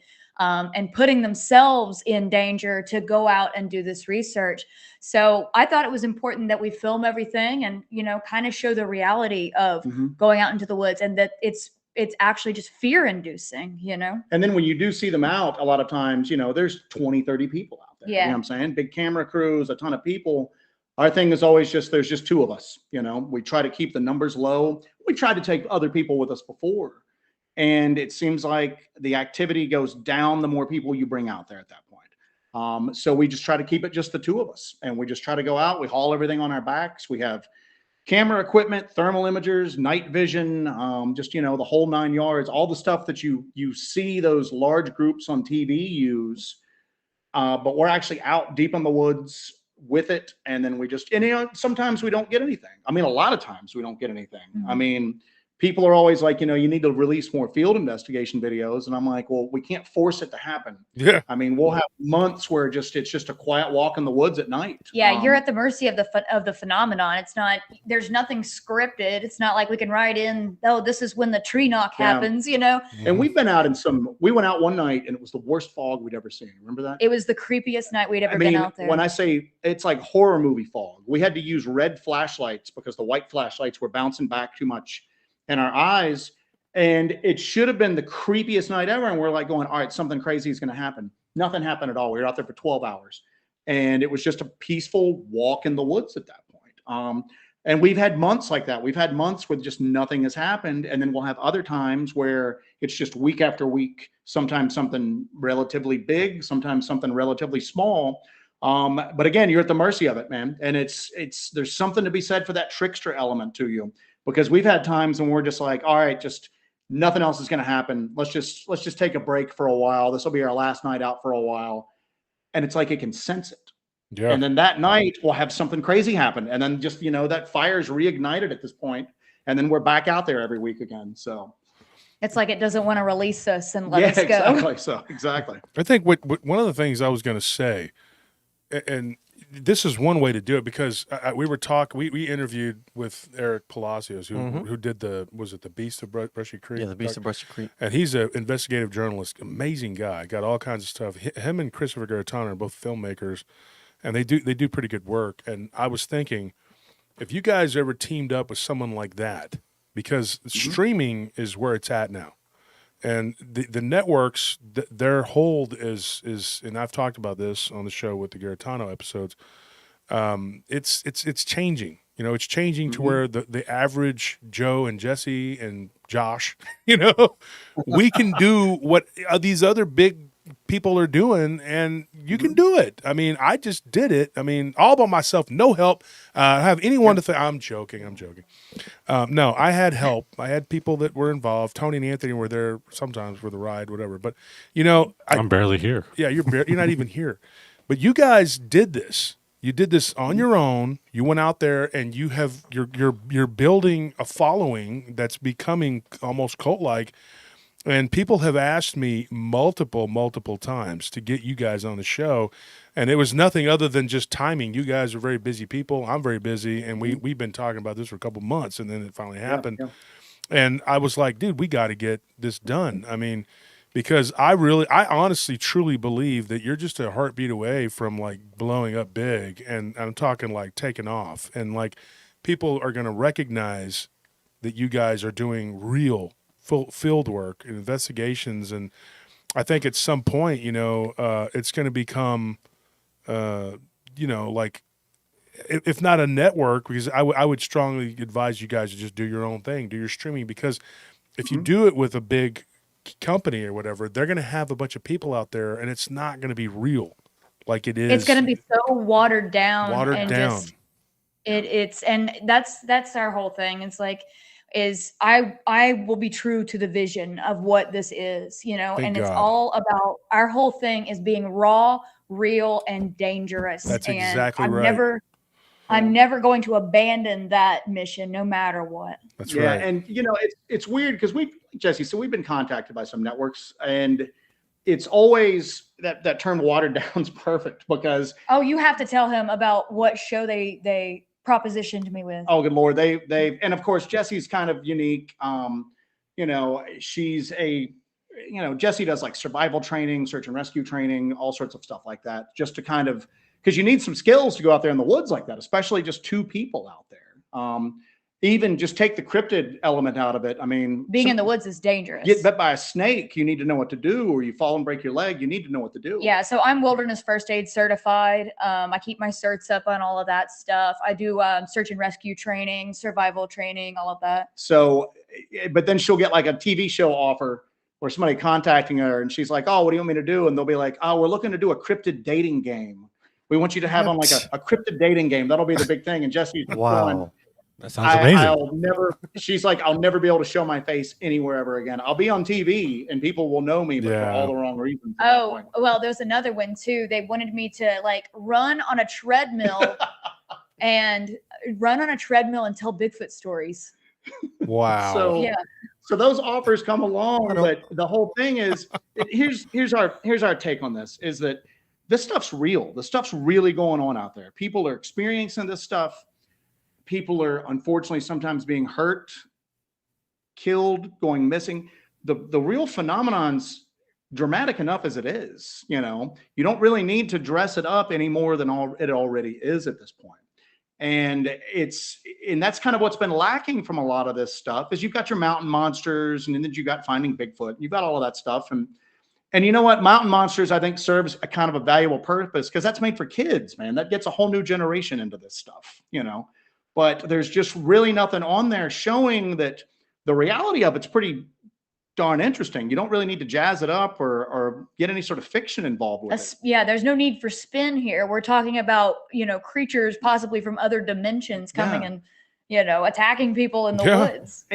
And we've got some, and just doing it just with the two of us. I mean, we don't have the smoking gun. I don't think a smoking gun is possible at this point with AI and everything like that. But we've got some crazy stuff on footage. You know, we got some really crazy stuff with the Brown Mountain Lights. Yeah, we got probably the best footage of the Brown Mountain Lights ever captured. Yeah, it was crazy. We weren't expecting that either, and it just stumbled into it. And then that portal thing that we experienced in North Georgia one night, we had been out in this usual area that had been extremely active for a better part of a year at that point. And we were out there, and it was like the second or third week we had been out, and nothing had happened. So usually we're out to at least dawn, you know, sometimes we're out there for a couple of days. And we were out there one night and it was getting later and we just look at each other and we're like going, nothing's going to happen. We can just feel it. Nothing's going to happen. We hike back down to our vehicle, load our equipment in, and this area is in a network of old logging roads that haven't been used for years. It's just old gravel roads that the forest has taken back over. And we're leaving out, and it's a way that we'd taken like dozens of times before. And we're leaving out, and I happen to glance over to my right, and I go, it looks like there's a cut between these two hills. I've never noticed that before. And I'm like, next time we come here, let's go check that spot out. And then we're just like, well, we've got a little bit of time right now. Let's go up there and check it out right now. So we just hike in, we take the bare minimum up, we take like a thermal imager, we take a full spectrum camera, which it's a little bit beyond a regular night vision camera like you see on TV. Night vision records in infrared. This goes to the entire light spectrum, ultraviolet, visible light up to infrared. So we take that and a thermal and hike up in there, and we're up there for like 15 minutes on the top of this hill, just scanning around. And I'm scanning with my thermal, not just this night vision camera. So if there's anything out there alive, I'll get a heat signature. That's the good thing about using the thermal is it's the great equalizer. Nothing can hide from you in the woods when you've got that thermal with you. So I'm scanning around and I see absolutely nothing. I mean, there's nothing. We're walking around, I'm scanning. I got no signatures whatsoever. So I put my thermal away and I'm kind of walking. Of course, I'm still filming while we're doing this. Yeah, we're filming all this. So. And then all of a sudden I take 4 or 5 steps and I look to my left and there is this light that just forms in the woods. And it just gets bigger and bigger. And I don't know what the heck it is. I'm like, what is that? What is that? And I film it. You can see it. We captured it on the full spectrum camera. You can see this light. And I had the presence of mind to hand Joe the camera and pull out my thermal as well. So I also got thermal video of what appears to be a portal. It was the size of a small car. Yeah. And it was self-contained light. It wasn't lighting up anything else around it. But I got footage of it on both cameras simultaneously. But what was strange is there was something about it, and you can hear me. I'm so excited in the video, and I'm like, I've got to go to it. Joe has to practically wrestle me back because I'm about to dart off through the woods to run at this portal opening up, and he has to grab me and pull me back. Joe's taller than I am by about a foot. You've met us, Josh. You've seen. I mean, I'm like a foot taller than her. Yeah. So I've got a different perspective, and the light, it's not lighting up anything around it. So people will always go, "Oh, it was people messing with you. They had a lantern out there." And I'm going, well, the whole purpose of a lantern is to light the stuff up around you so you can see. This is completely contained. It's bright, but and it's perfectly white. and it's not lighting any of the trees up around it. But I can see these little what look like little figures walking around it. Like, and I even tell her I'm on camera. I'm going, whoa, hold on. I think there's people there. And she's like, well, I'm not picking people up on thermal right now. And I'm going, it looks like there's people. I'm seeing something move around it at this point. Don't go towards this light. So while we're kind of standing there arguing about whether or not she's going to go, it starts like lifting up off the ground. And I'm like, all right, we're done. We're out of here. Wow. You know, we don't know this patch of the woods. And that's one of the most frustrating things for a lot of people on our videos is a lot of times Jesse's just wanting to run hellbent to what it is. And I'm usually the voice of reason going, hey, hold on. Let's not run towards the big scary light that's lifting off in the middle of the woods here. And it rises into the trees. We got footage of it like in the trees as we're walking out. It's Yeah. up. And then it just disappears. Yeah. Yeah. So, and we still don't even know what to call it. I almost think it looked like a UAP, like a UFO. Jesse thinks it was like a portal opening up because it started small and then it got bigger and bigger and bigger. And we've got some really great people that watch the channel, and they looked at the raw footage and were able to kind of look at it, and they're going, there's something there around this light, Yeah. that looks like figures moving around it at that point that you can pick up on the camera, but they weren't giving off any heat at all. So whatever it was there, it was moving, it was upright, but it wasn't giving any body heat off. So I don't really know if we have the terminology to describe what that was. I mean, Jesse's sticking with the portal idea, but I mean, that was bizarre. I mean, we came back home, and at that point I'm going, all right, we need to just literally learn everything we can about theories behind portals, which branched into UFOs, because I thought it might be a chance that it was something like that. We returned the next day. We went back that next morning to the site, and we had elevated readings on our Geiger, and we had weird spikes of EMF, and we had radio frequencies too. We use a lot of instrumentation to get data because we don't know what the data means exactly, but we're gathering data. That way we have those numbers and we can see kind of what kind of patterns emerge when we experience different phenomenon. So we went back and we got readings and checked out the area to see if there was any evidence left behind of what occurred that night. And there wasn't, but we did have elevated readings on some of our instrumentation. When you guys are out there, and here's another thing people don't understand. There is no, if something happens, you're just out there. I mean, it's, you guys are pretty far out there. I mean, if something happens, Yeah. I mean, there's no, we're joking, but there's no chopper that's going to come rescue you, I mean, There's no 911. Yeah, you can't just go, oh, help me, we're it's amazing. And some of the stuff I've seen, folks, I'm telling you, go check out their channel. If you don't watch, if you don't have a lot of time, I understand that there's one guy that's like, I don't have time to watch, I got to fast forward through your show. He's one of those guys, I guess, he starts eating the Pop-Tart, just pulls it out of the toaster, burns his fingers because he can't wait. I guess. I'm like, you don't have that kind of time? You just eat it with the wrapper on, okay, whatever. But if you're not him and you're a normal person and you got a little bit of time, go check out their show because it is pretty intense. I've watched it and I thought, and there again, I'm not talking smack, but there's this big show where they go try to find stuff on TV and I'm thinking, this blows it away.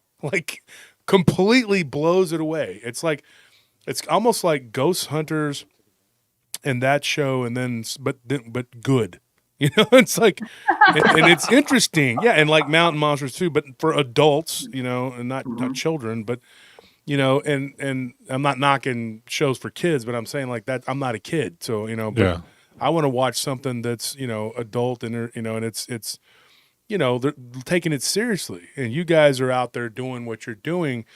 And I tell people pretty much across the board now, I'm like, if you want to know, good field research, the people that are actually out there doing what they call boots on the ground, the real boots on the ground, not these, I'm walking around my property and somebody's hiding in the bushes making noise. I'm talking about real. I tell people, to check out you guys, and of course our pal Barton Nunley. Those are the people that are doing the real stuff. I mean, you guys are going out there and doing real work. And that's why I got so offended when I was on my show and I said some things about people going into the woods and it was kind of taken out of context. And I was angry because I had people trolling me saying, oh, you're not going out in the woods. I'm like, neither are you. Like, you call it that, but there are people who are actually really doing that, and you're not them, you know. And the people that were saying that kind of stuff, like one lady, I'm not going to put her on, say her name or whatever, but she had a long-standing feud with an author, a friend that passed away. But I said, dude, you could clearly see in this picture where she claimed boots on the ground, she was by a school. You could see it in the background. And I was going over with Nick Valenti, and Nick Valenti's like, this is her boots on the ground. You know? And so and that's one of the problems that I had. I kind of got into it with some people from a certain organization because they were claiming all this boots on the ground stuff. And of course they fractured and split.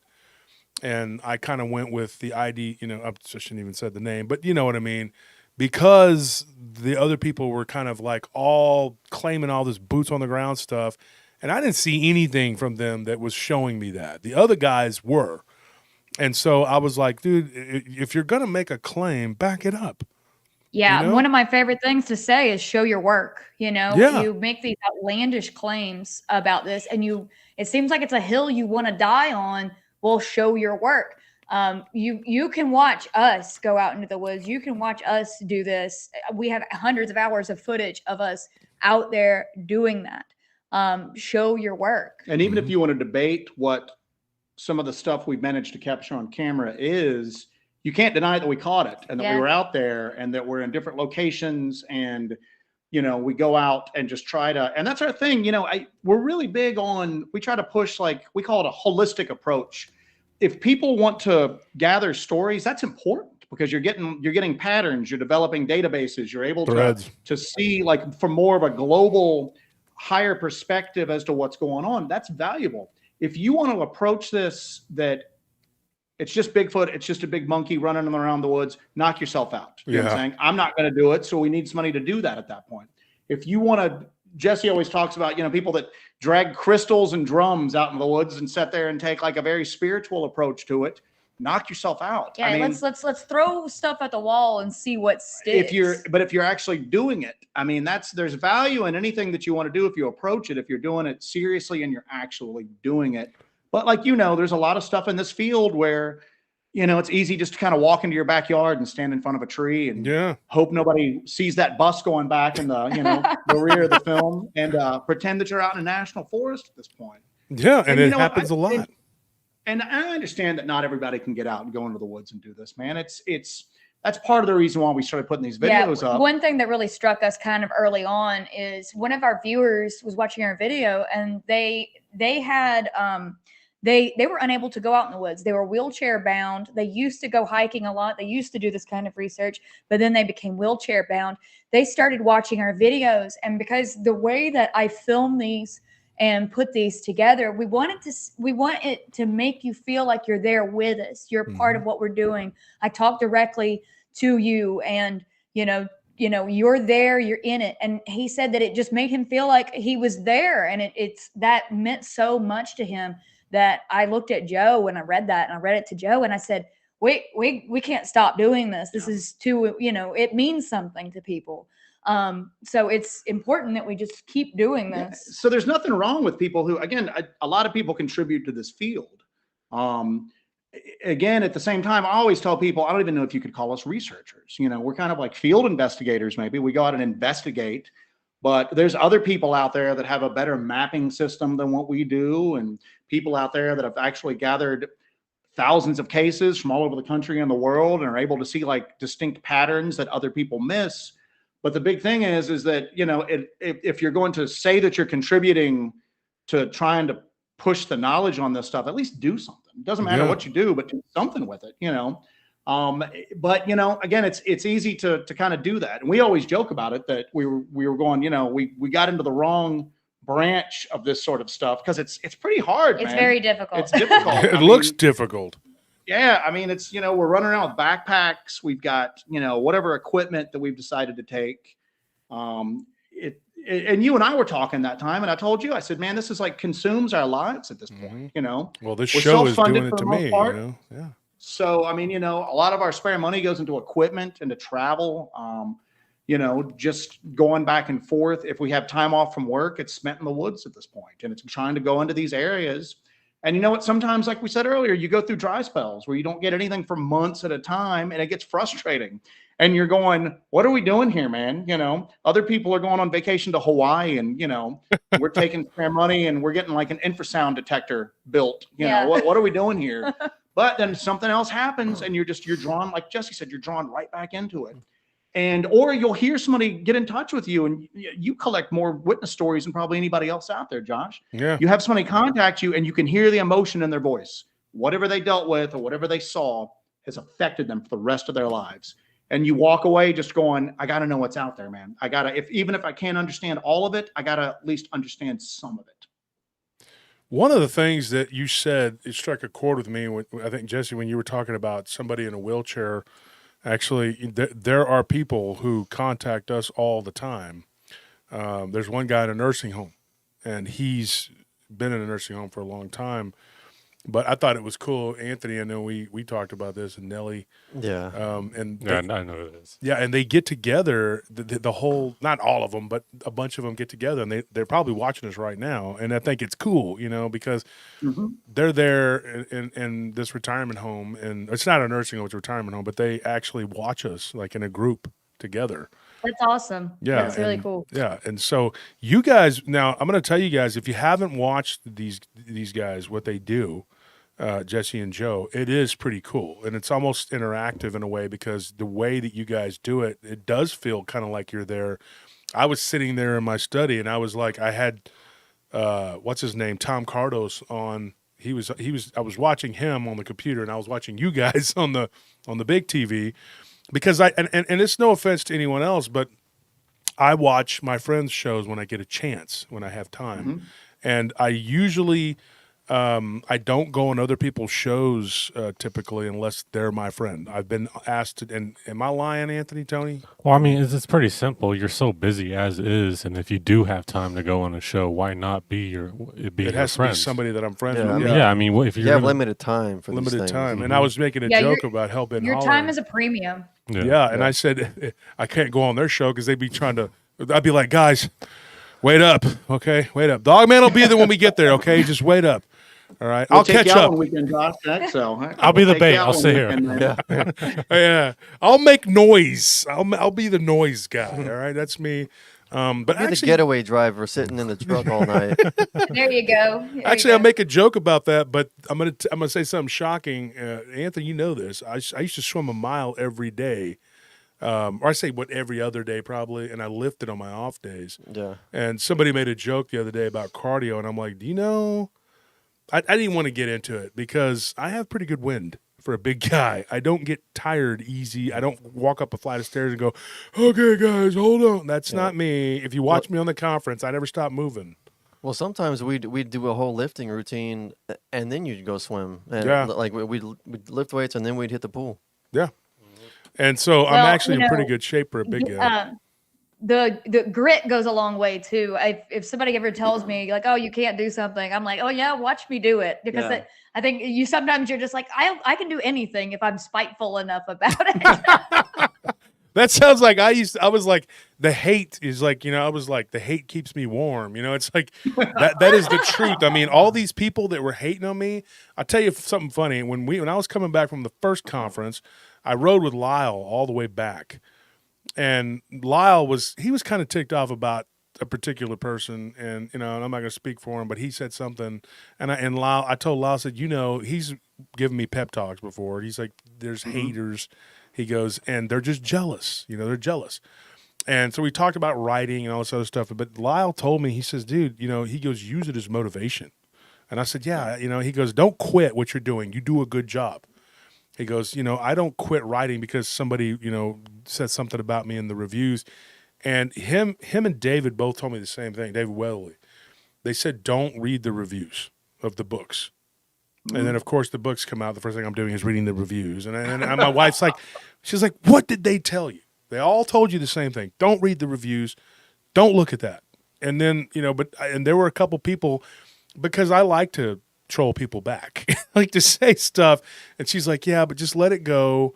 They're going to say what they're going to say. They don't know you. They don't know what you know. And there's people that'll hate on you. And now I've heard this too, and I'm going to clear the air right now. there are people that hate on you guys because you're successful at what you do. And I can tell you this right now, I think there are people, I don't care what anybody says, they're jealous and they're angry that Jesse, a female, can do more than they can do as a guy. And I'm sorry, there are people that are literally, they've said things to me, you know, sometimes trying to bait me or get me to say something about somebody, you know, and I'm like, dude, if you can go out there and do as good a job as what they're doing, then you talk. Otherwise, just sit down and shut up and just watch it or whatever it is you're going to do. And I've said that recently to somebody, and they're, well, I'm unsubscribing to your blah, blah, blah, blah. Go ahead. Do what you got to do, okay? But I stand by what I say. I've watched your show, and if you weren't doing good, you wouldn't be on here talking to me right now. I stand by my guests and people that I bring on the show. Now, I've been mistaken before. I had people that I thought were, you know, whatever. But I know I'm pretty on the money with you guys, and you do good work. And I stand by that. I tell my listeners, go check them out. You will not be disappointed. Now, here's the one thing that I absolutely have to do is when you guys are out there, I got to ask this. When you guys are out there, because I know it's all unscripted, being completely honest, have there ever been situations where you're just like, man, we shouldn't be out here? This is really scary. Like, I mean, beyond that. Yeah, you could do this. Yeah, a couple of times. There's a place near here, a few hours away. It's called Corpsewood Manor. Ooh. And there's a whole story behind it. It involved a college professor that left kind of under some disgrace. He was involved with like A satanic cult. cult, and he was involved with MK Ultra, you know, the MK Ultra experiments at his university. And when he left, he took a bunch of like acid with him, like the drug. He and this guy move into the woods of Georgia. They build a castle in this woods, and they call the woods around them Corpsewood Manor because they were finding dead animals all around there. There's a place called Dead Horse Road because every time a horse gets out in that area, they find it dead on this road for some reason. You know, that's just part of the mystique of the area. Well, you know, obviously we started getting like a lot of Bigfoot reports from that area, and then stumbled across this Corpsewood Manor story. So we went down there. The guys that built the castle and everything, they were actually murdered on the property. There's a couple of different stories about what the motivation behind them being murdered was, but it was very, very weird stuff. But they actually got murdered there on the property by a couple of guys. So we were like, this is a freaking weird story. Let's go check this out. So we drove down there. It was like 3 or 4 hours for us to get there. And we took, we've got a couple 4-wheel drives that we take out, but they're not the most comfortable rides. So this was a pretty long haul. We just drove our regular car down there. So we got in as deep as we could. Again, because these are old like forest roads that haven't been maintained in probably decades at this point, leading back up to the spot. And we pull off under this little pull off, and I'm like, well, I see something in the woods off this gravel road. I'm going to walk over and take a look at it. We didn't even have our equipment out of the car yet. So I pull my cell phone out and I start recording while I'm walking back in there. We start finding these fire rings, these stone rings where they've had fires. And there's all of these like empty pet carriers back there, like you would transport like a dog or a cat in. And I'm going, what the heck's going on back here? You know, I mean, I got it on camera. I'm kind of like nervously kind of like going, man, I hope I don't see like a dead animal in this. There's no animals in there. People had been bringing animals up there to do like sacrifices, do whatever. Because of the history of it, it's a gathering place for just occultists, satanists, occultists, all that. So we start hiking in, and we're seeing like pentagrams carved into the trees. We're seeing all this crazy stuff. Children's clothes that are ripped up. All sorts of just bizarre stuff. And I'm going, this is daylight. I mean, we haven't even hit nighttime yet. And we're going down the road, and all of a sudden we hear gravel crunching, and this dogged out, like, what was it, like a Toyota Corolla or a Honda Accord, something like that. All the windows were busted out. All the windows are busted out in it. There's no license plate on it. The headlights are busted out. It looked like something out of Mad Max, man. Comes around the corner, and there's 4 people in there, all dressed in black, just staring at us. And I'm going, and they're just going down this road, bottoming out. I mean, this road's not set up to handle traffic. Goes, and they go around the corner, they leave, and I look at Jesse. But they stare at us the entire time. They drive by real slow. And I looked at Jesse, and I'm like, we got to call it. We got to get out of here. I said, because we're set up to deal with, we understand this is dangerous sometimes, and we accept that. I said, but what's going to happen is that our vehicle is going to get either stolen or disabled at this point. You know, I said, we were coming out here to scout around. Obviously, we were expecting some paranormal stuff. I said, but there's a human element here that we've got to contend with that we weren't prepared for at this point. It's weird. Like I said, and then just hiking back, we just felt like we were being watched the entire time. There was the smell of what smelled like rotting human flesh. Yeah, it was insane there. Okay. And I'm going, well, you know, there's dead animals supposedly all through these woods. I went off just the road for a second and there was just a pile of dead deer there. And I'm going, well, if they're poachers up here working, there's some like dead bucks here. You know, a poacher, that's the first thing they'll take is a deer's head with like an antler rack on it is the first thing they'll carry out, even if they carry nothing else out.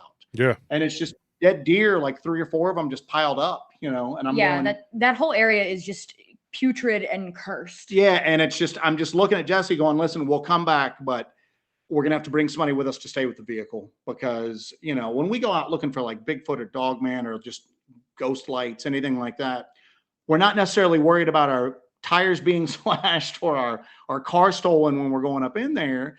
And I'm going, these look like the sort of people that would literally disable the vehicle just to keep us out here. Mm-hmm. And then God knows what would happen at that point. And I mean, we go armed, but at the same token, you know, we want to try to avoid any sort of situation like that. That area was extremely, extremely, extremely dark before that happened, as far as like the feeling that was in the air. And then once we saw that, we were just like, we're calling it, we're out of here. And talking to people from that area nowadays, they tell us the same thing. They go, yeah, people come, literal devil worshipers come from all over the country to this area because of the history of it. Mm-hmm.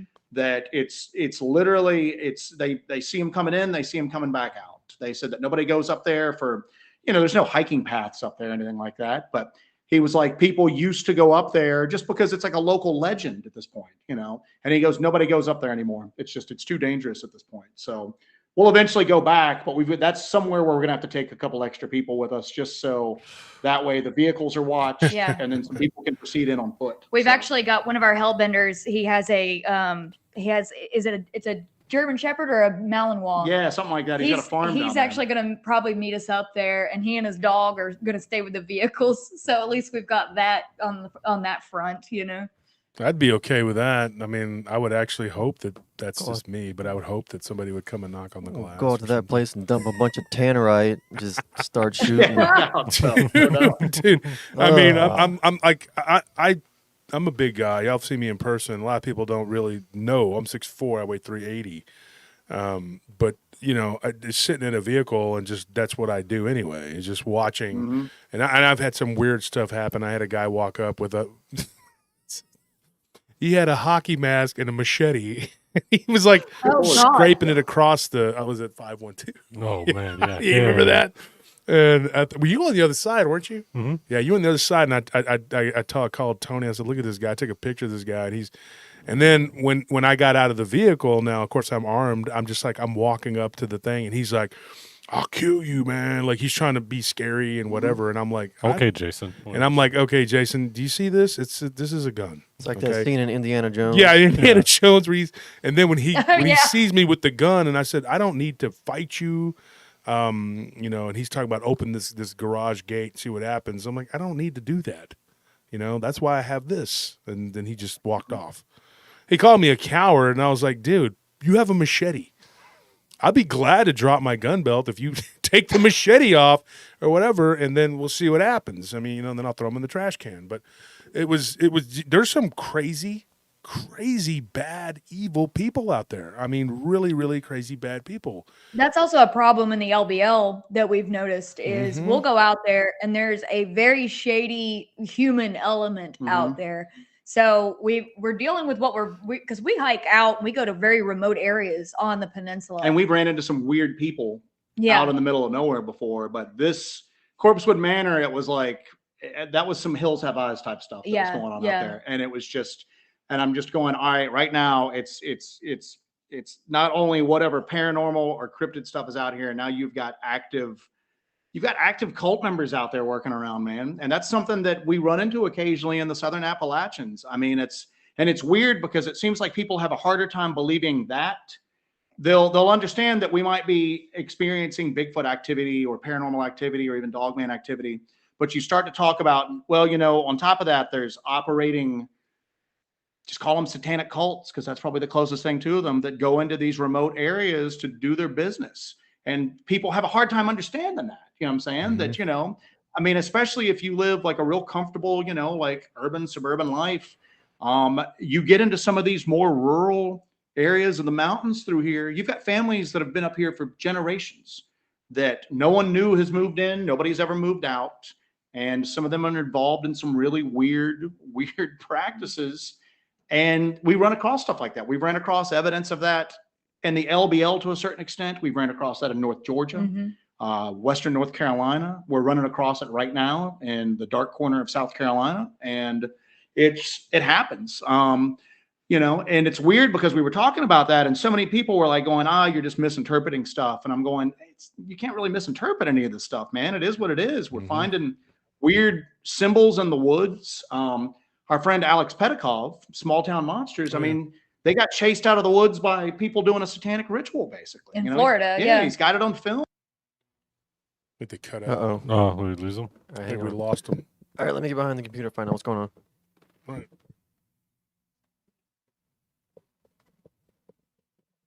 Somebody said deliverance. That's pretty much it. Hold on one second, folks. We'll get them back on here. I got a couple other questions to ask. We're still on the call. For some reason, they can't. I don't know if it's on our end or there. Let me see.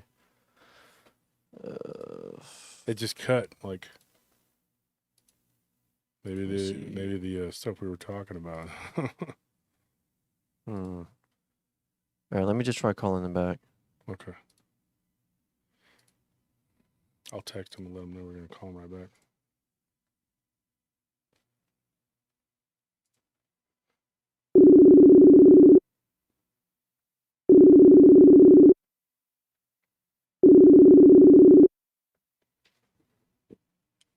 Thank you for that donation.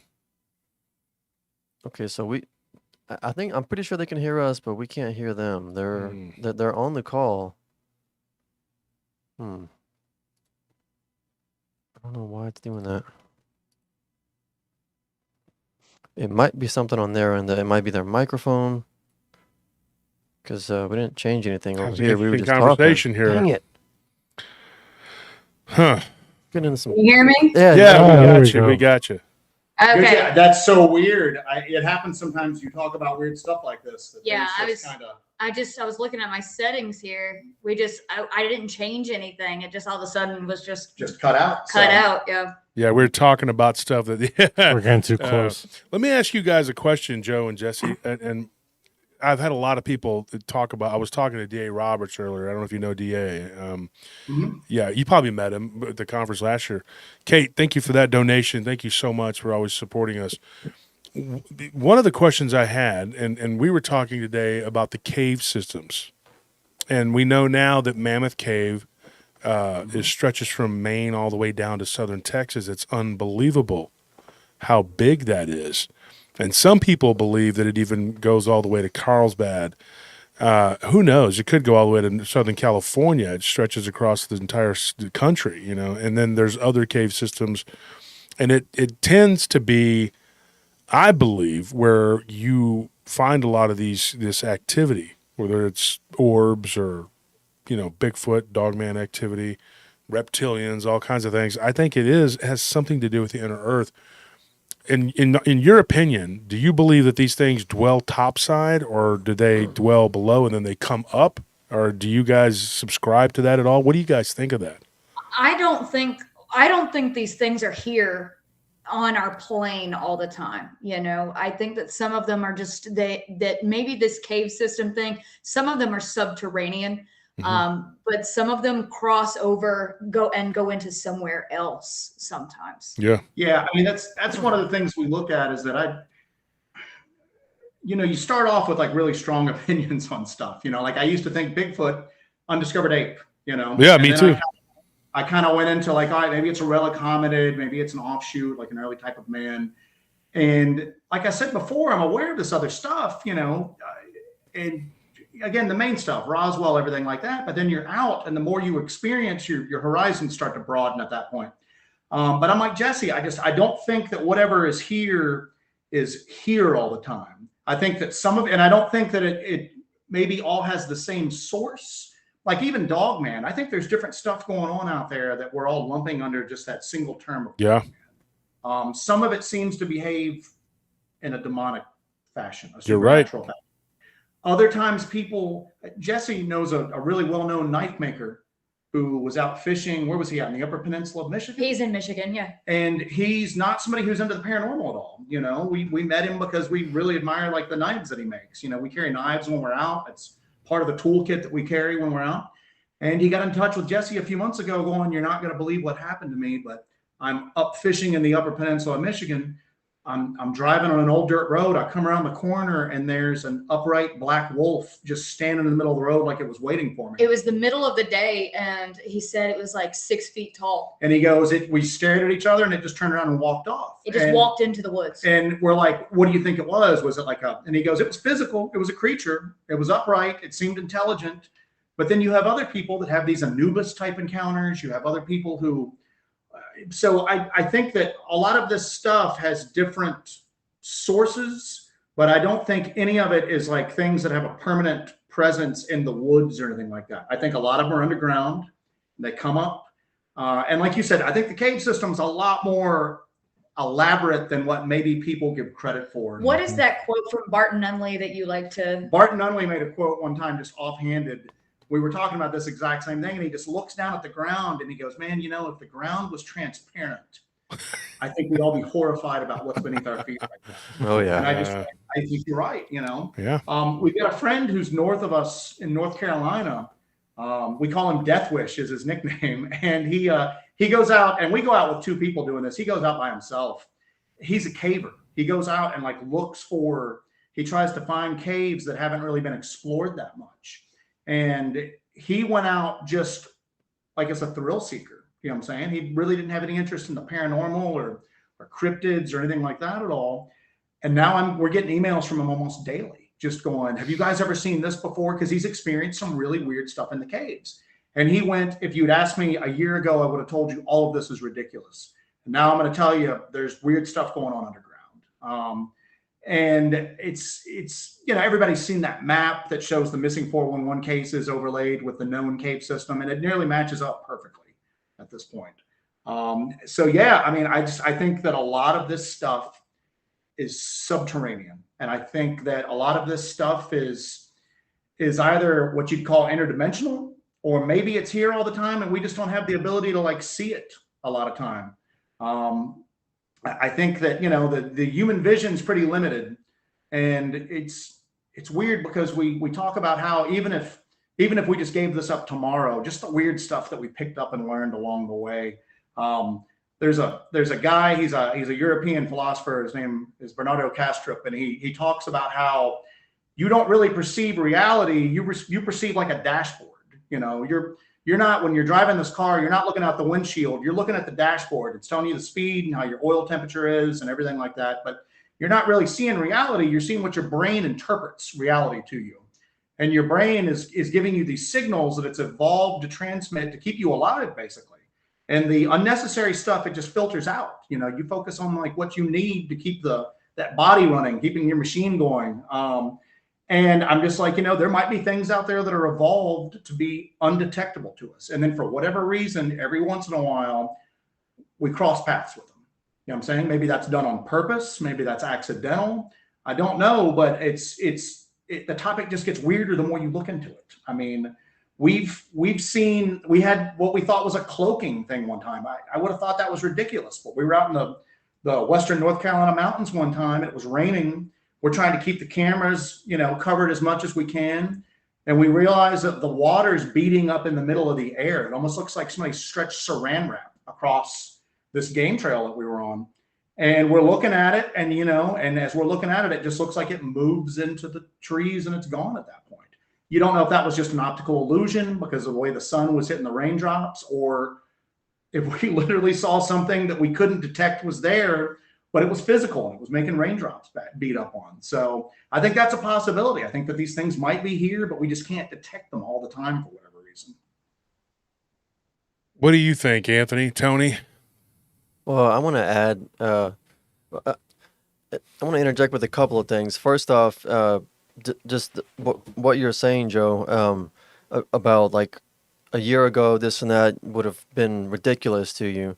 I want to say first and foremost that I have a lot of respect for the humility it takes to actually change your mind on something that you once believed. Because if you notice, nobody changes their mind anymore. You know, everyone's committed to a certain belief, and they're like, okay, this is it. This is where I'm at, and I'm gonna stay here, no matter what. And whatever circumstances or evidence hits me to the contrary, I'm staying right here like a boulder. So, you know, I have massive respect for you, Joe and Jesse, for actually formulating what you believe about the nature of these things based on the information that is coming in, not just the past information, and then you just kind of lock your mind into that mindset. And secondly, I kind of have a theory, I guess, about like why these things might be subterranean. And I do agree that they're not always on our plane of existence. But what if the atmospheric conditions, whatever they may be, that exist in like deep inside these cave networks, are actually more conducive to manifesting these interdimensional portals, and that's why these things will come up from caves, because just I don't know. I mean, like I don't know the science behind it, but I'm just kicking an idea around here. Like what if those conditions are like are perfect for just manifesting these portals, and that's why they always like they start out down there subterranean, coming out of a portal, and then they'll just come up to the surface. I'd say that your idea is pretty much dead on with what we've experienced. Jesse's got a pet theory because we constantly see it. Whenever we're in areas that have repeated activity, what do we find? We always look at what are the minerals around the area? What is the earth composed of there? And we find large deposits of white quartz in these areas where we are experiencing crazy activity. And Exactly. I mean lots of white quartz. And it seems like it crops up, these huge boulders just cropping up where we are experiencing all of this weird stuff. And if I love your theory on that. I want you to explore that a lot more, because that's great. That's given me a lot of ideas here too.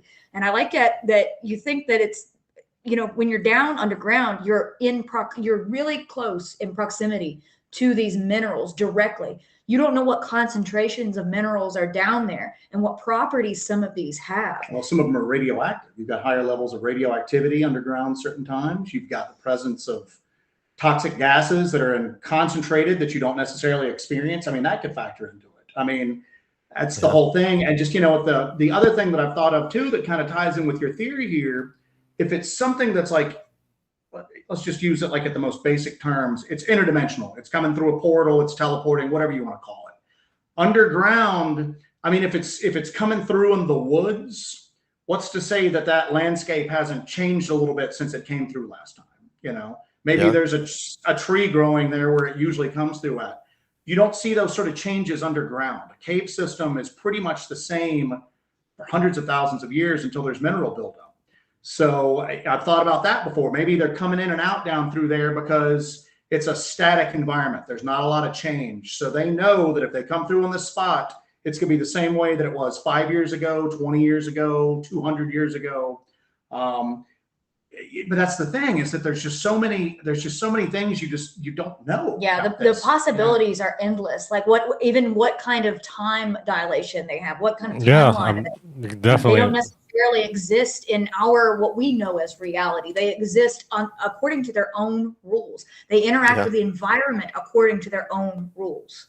Well, I was also curious because, you know, one thing that I kind of proposed a couple live streams ago was like, do you believe that these things are all like in one faction, that like they're coming up from another dimension, and that the ones that are underground are like they're all the same? Or do you think like those two are differently entirely, to where the ones that are coming from different dimensions, although they're the same kind of species as the ones that are underground, they're entirely different from them, because like these, whether they came here way earlier or if they just were originally here, like do you think like maybe that it's a chance of like maybe they don't really interact as well, or if they might have like different factions in between even just their group?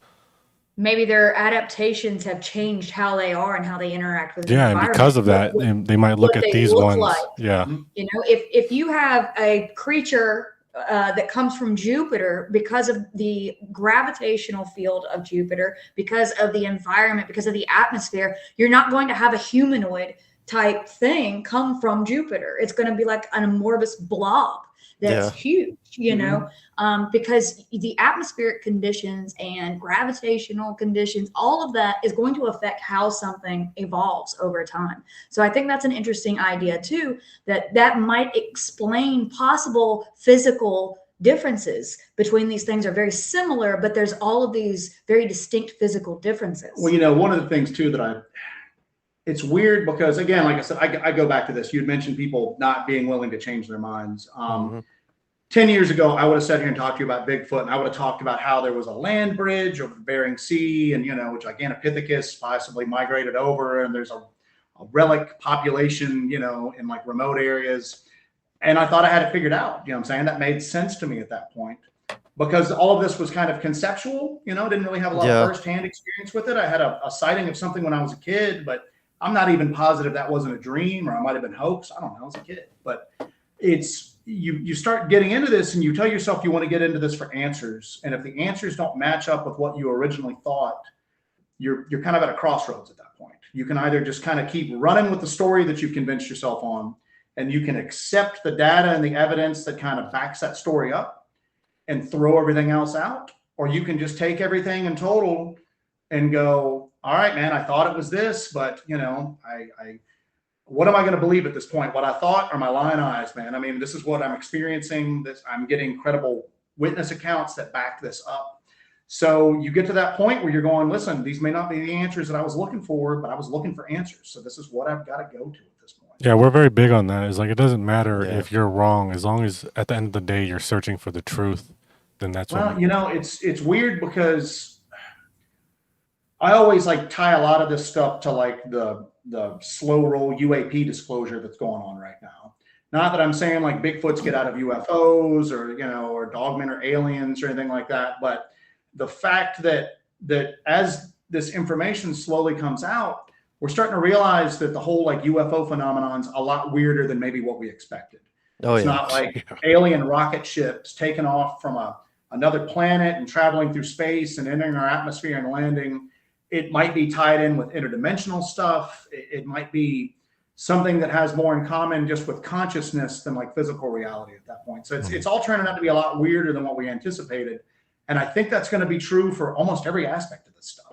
Oh yeah, definitty. And again, I can't stress enough. I thought the idea of Dogman's ridiculous, man. I can handle a big ape, you know.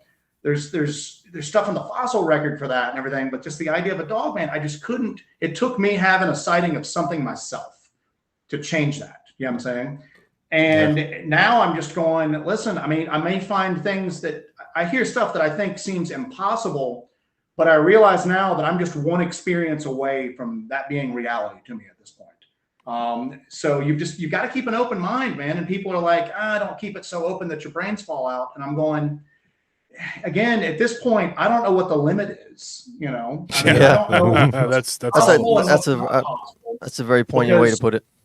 Yeah, other stuff that I thought was going to be crazy ended up being real. So what's to say that this other stuff is that we and Jesse's a bit more flexible as far as like her mindset goes. I think that comes from like her paranormal background. She was into the whole like, you know, ghost thing, and you know that just seems much more broader in nature than just Bigfoot research was. But yeah, like I said, I mean, at this point, it's kind of a goofy saying, but I'm always just like, at this point, I don't even think we're looking for answers.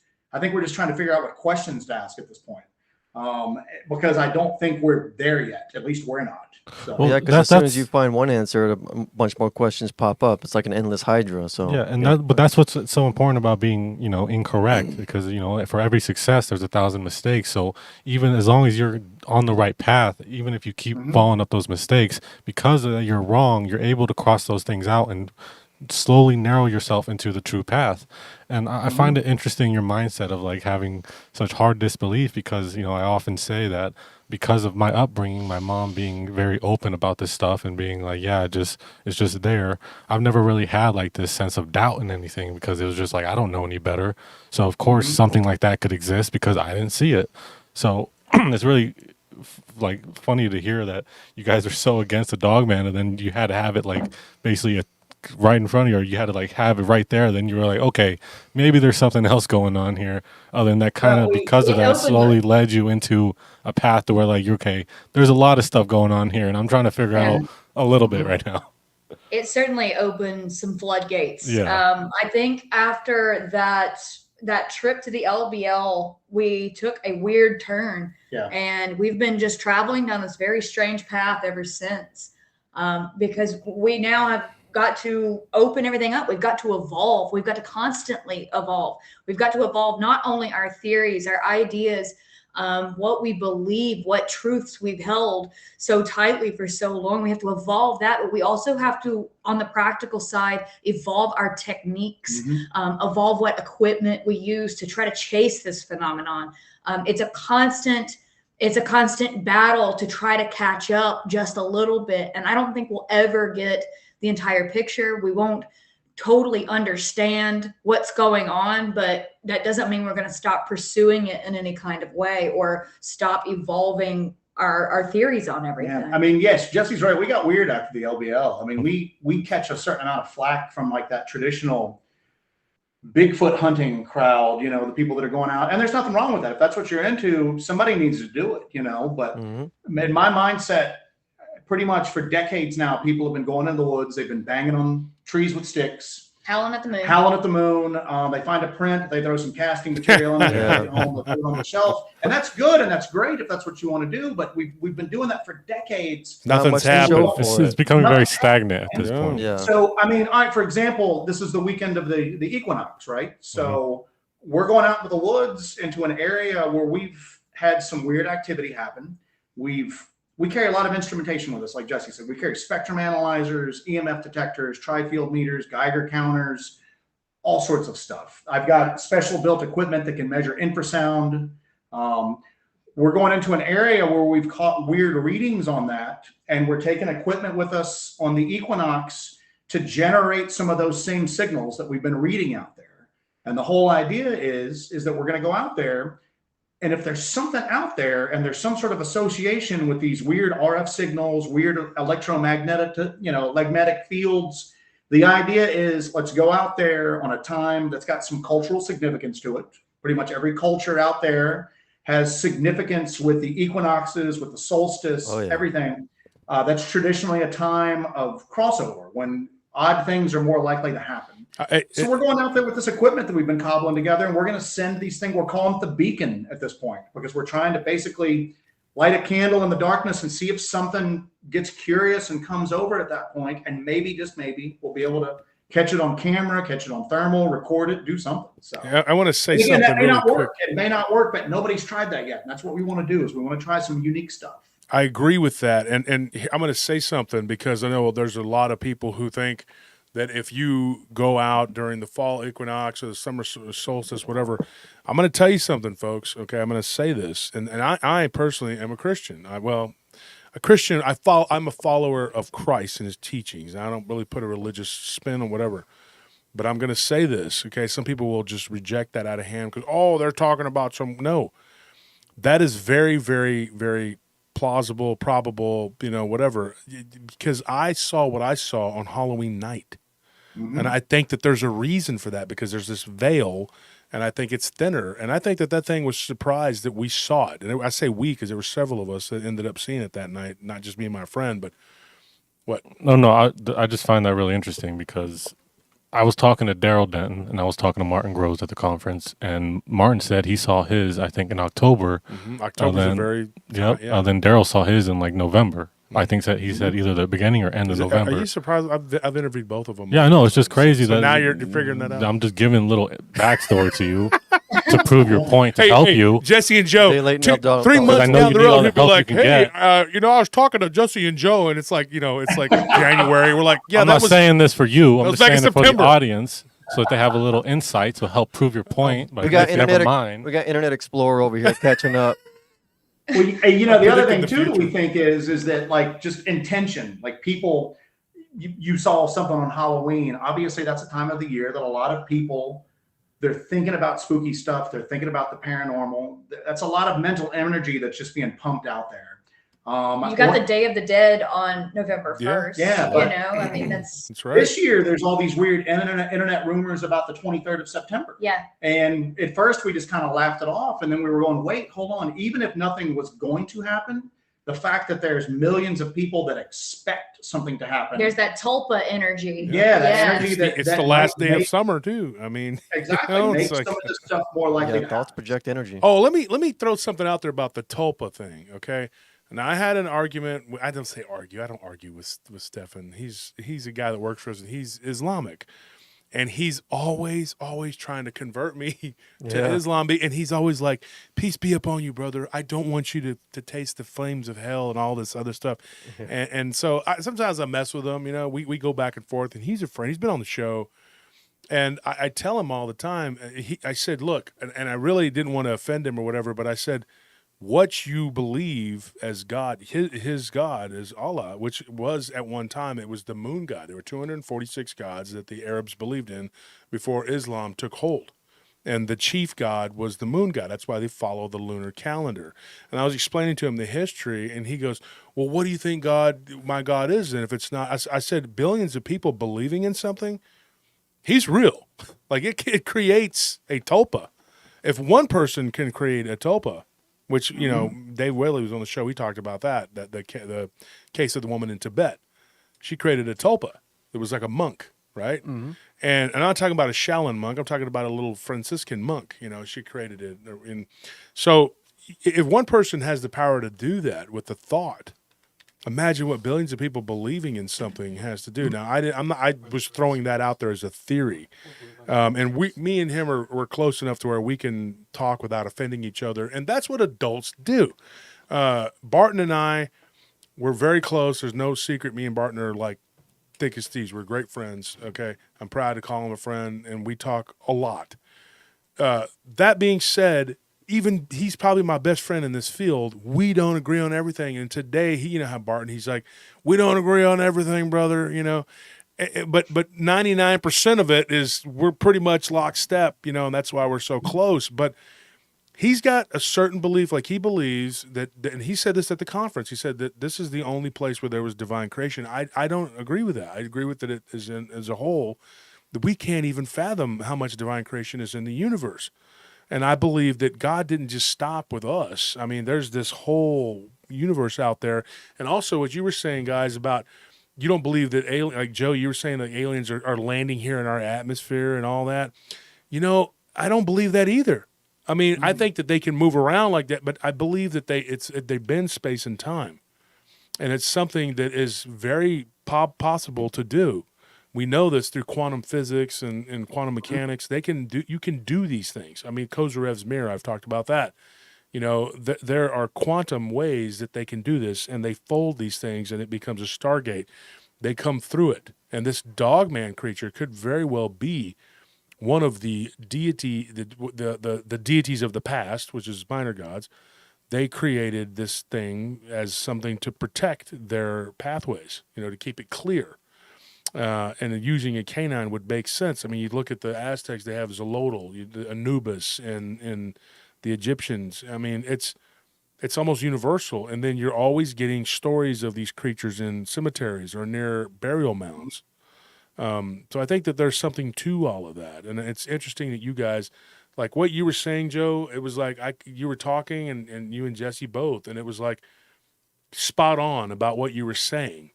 And that's, you know, I totally agree. Like there's like this weird, the UAP thing, Dogman, Bigfoot, Ghost, it's all connected. And people are they'll argue with you all day long because they want their own little belief in their paradigm to not be interrupted. But that's not reality. And that's not the reality we're living in. We're living in a very fluid reality where I even think that there's a lot of different things going on at the same time. I mean, and Oh yeah, I mean definitely, and what you spoke about right now about basically stagnation in those communities is really hurting in a way that I think they don't understand, because as Jesse spoke earlier about maybe the time dilation being so different, if we're constantly trying to catch up and they're constantly moving ahead, any point that we stop and we stagnate means that we fall further behind. So we have to keep evolving, have to keep improving, have to keep finding new ways so that we're able to catch up and maybe get on, if we ever are able to get on a level playing field, but at the very least are able to understand a little more about what's going on. But we can't do it when we're constantly trying to find things that we don't, or if we're constantly stuck in our ways that aren't leading to results that are, what we need to further this community, or really just any of the paranormal in general.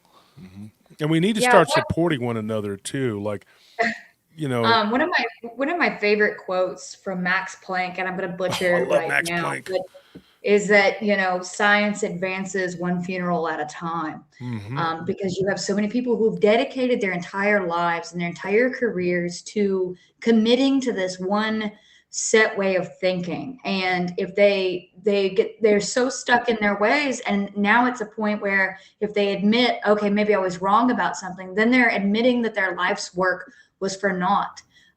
But we're never going to advance in any kind of way if we're not willing to challenge and be challenged, and actually have the real hard conversations and really evolve our thinking and advance this in some kind of meaningful way. And try new stuff. Like I said, we're trying this experiment on the equinox. And one of the things we've talked about too is that the equinox has a lot of importance for a lot of people that are involved in the occult at this point. And I'm going, listen, we've got to be aware going into these woods, because there might be a human element out. There might be people actually performing rituals in these woods, and we've got to be aware of that. And we've got to be aware that that might be something that we actually encounter at this point. But so we're taking this equipment out, and we're going to try to simulate some of the readings that we've got, some of the energies that we've been able to document on one of these nights. And guess what? It may not do anything at all. You know what I'm saying? This might have just been wasted time and money, but we didn't know until we tried at that point,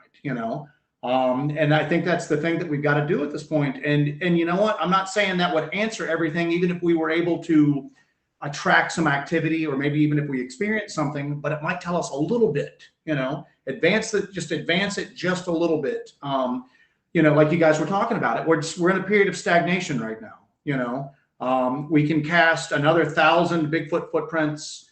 We can, and that's just not going to make move the anything. biggest Bigfoot shoes for all the Bigfoot, but we won't know what the heck they are. Exactly. So, Yeah.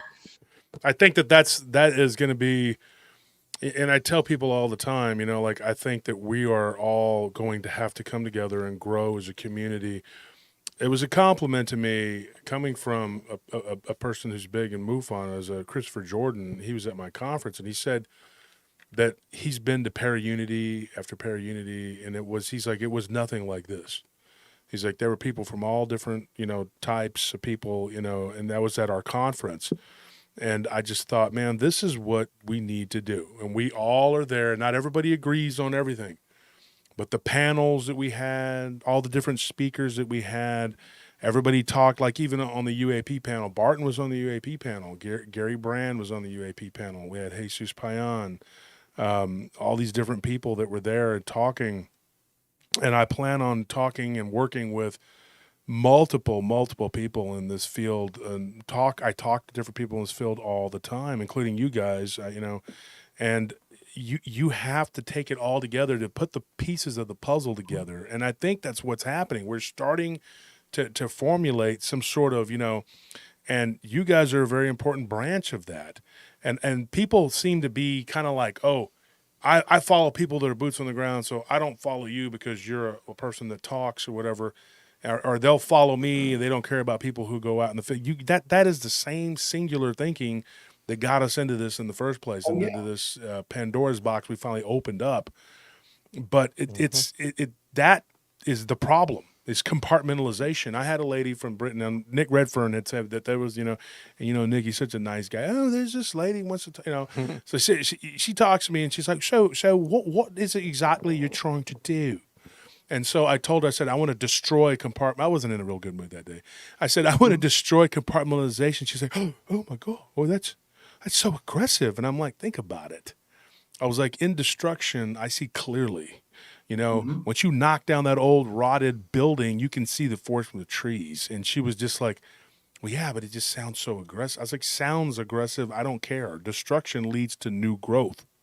You know, sometimes you have to burn off the old grass and grow anew. And that to me is my goal here. That is my mission. I'll tell anybody that'll listen. That's what I'm trying to do. And I know it sounds kind of bad to say I want to destroy, but I do. I want to destroy. I want to see the old guard retire, go into whatever it is they want to do, because I think the young blood, the new people, and I don't mean just young people, but the new people with newer ideas, and they want to be heard. And I think that's us. I think that's us. I think that's you guys. I think that's Barton and all these other people who've been marginalized or ignored for a long time.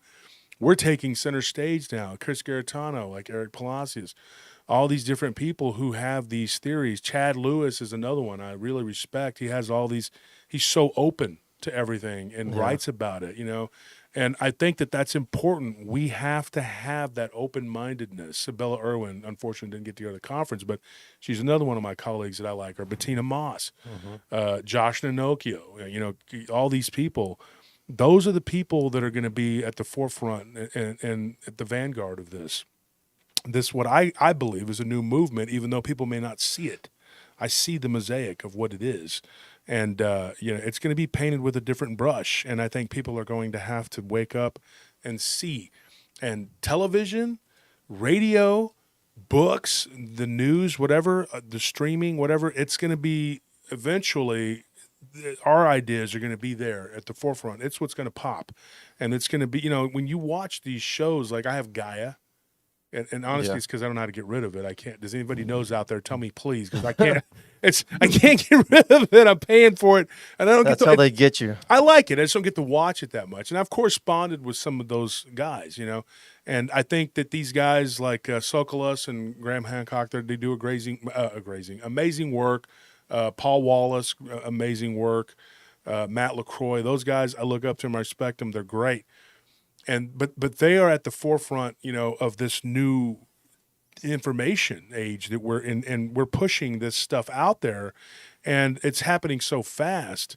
But everybody has their part to play, and I think if we all work together, and if we could just get rid of the jealousy, the infighting, and all that, and I get attacked constantly. Every show I do, some fool comes out of the woodwork. Oh, you're a heretic. I literally got called. I said it was the guy messaged me, said that what I was saying last week was heresy.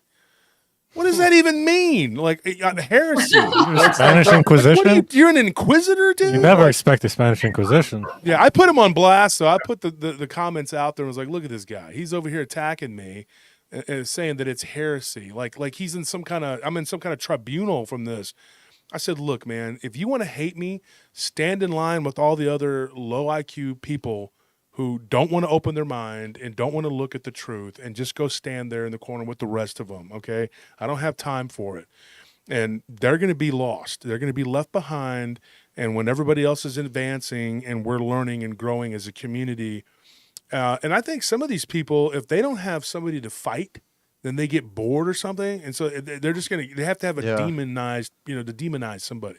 Well, it's like that analogy that I made previously. Right now, the paranormal community is more like ancient Greece. All these different city-states, and they all got some cool stuff to offer, but they're constantly infighting. They're bickering with one another. They're not united.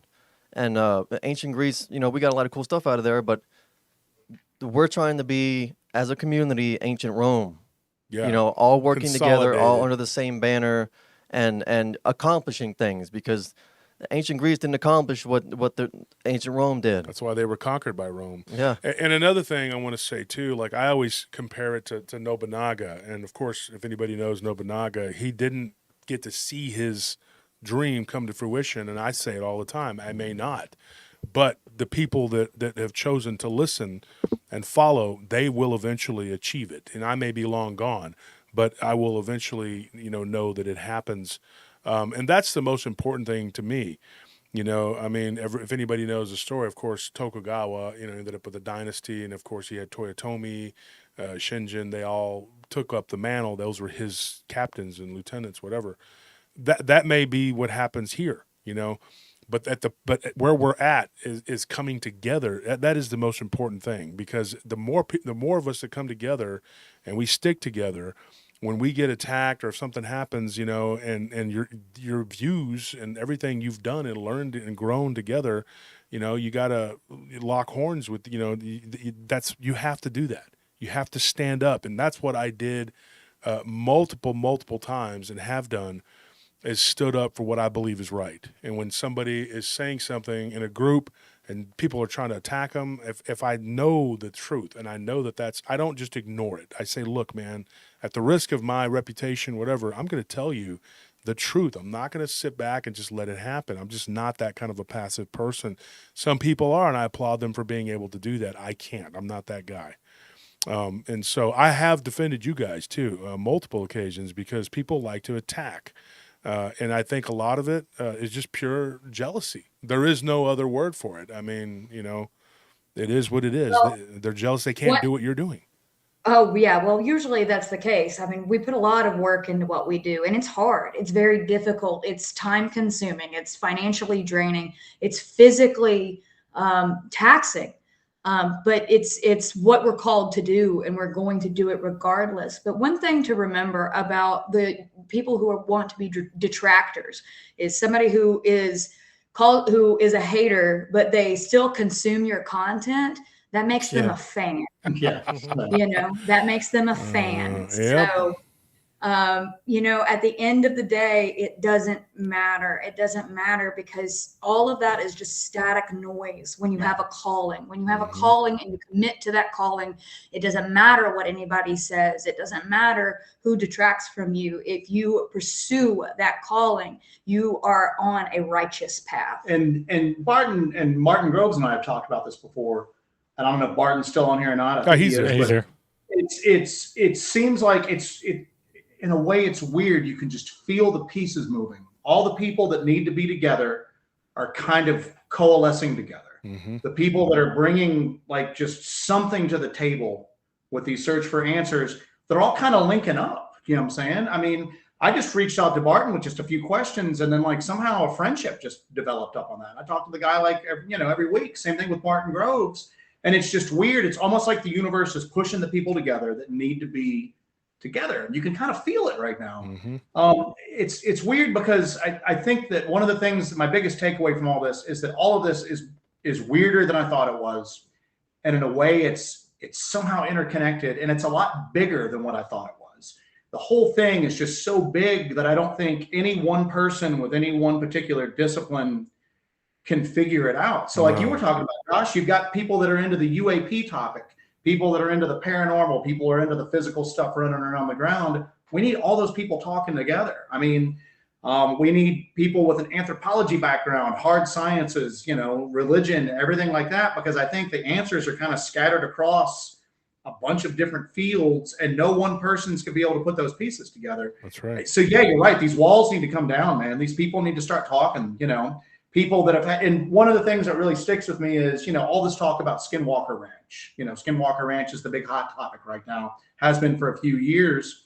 Well, you know, a lot of the stuff that they talk about there, especially the hitchhiker effect, people have been talking about that in the paranormal community with like hauntings for years. I mean, poltergeists, there's a really famous book out, Poltergeist Parallels and Contagions, where they talk about the hitchhiker effect. They just don't call it the hitchhiker effect.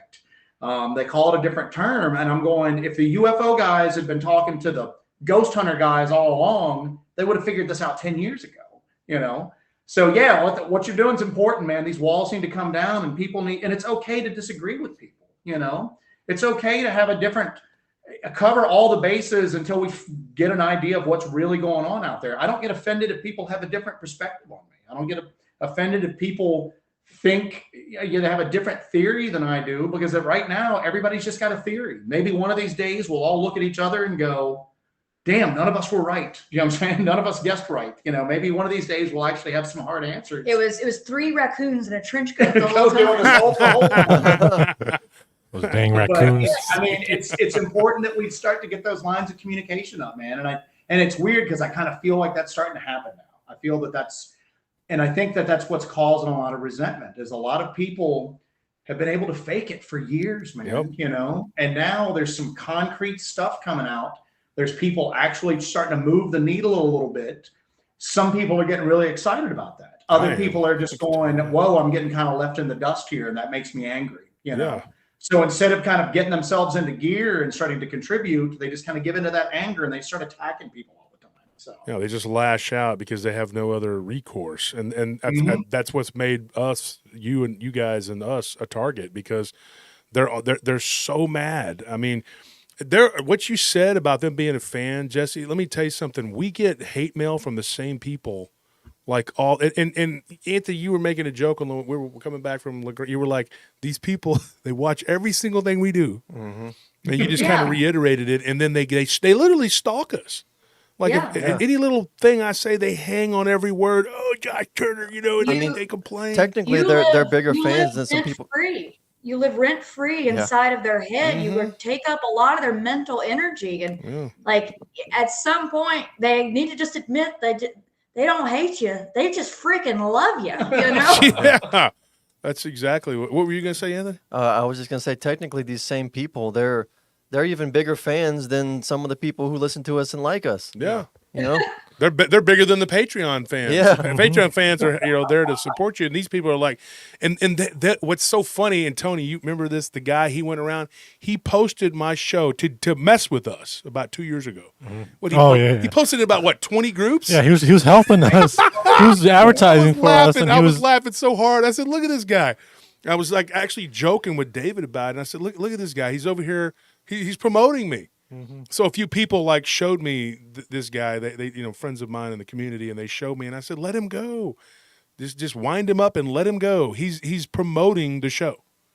Literally, people came to us from that guy, that goofball, trying to debunk and mess with me and hurt me, whatever, And I'm like, and then all he did was talk about me, and it's like, good, keep talking. You're just bringing people to us. That's what happens.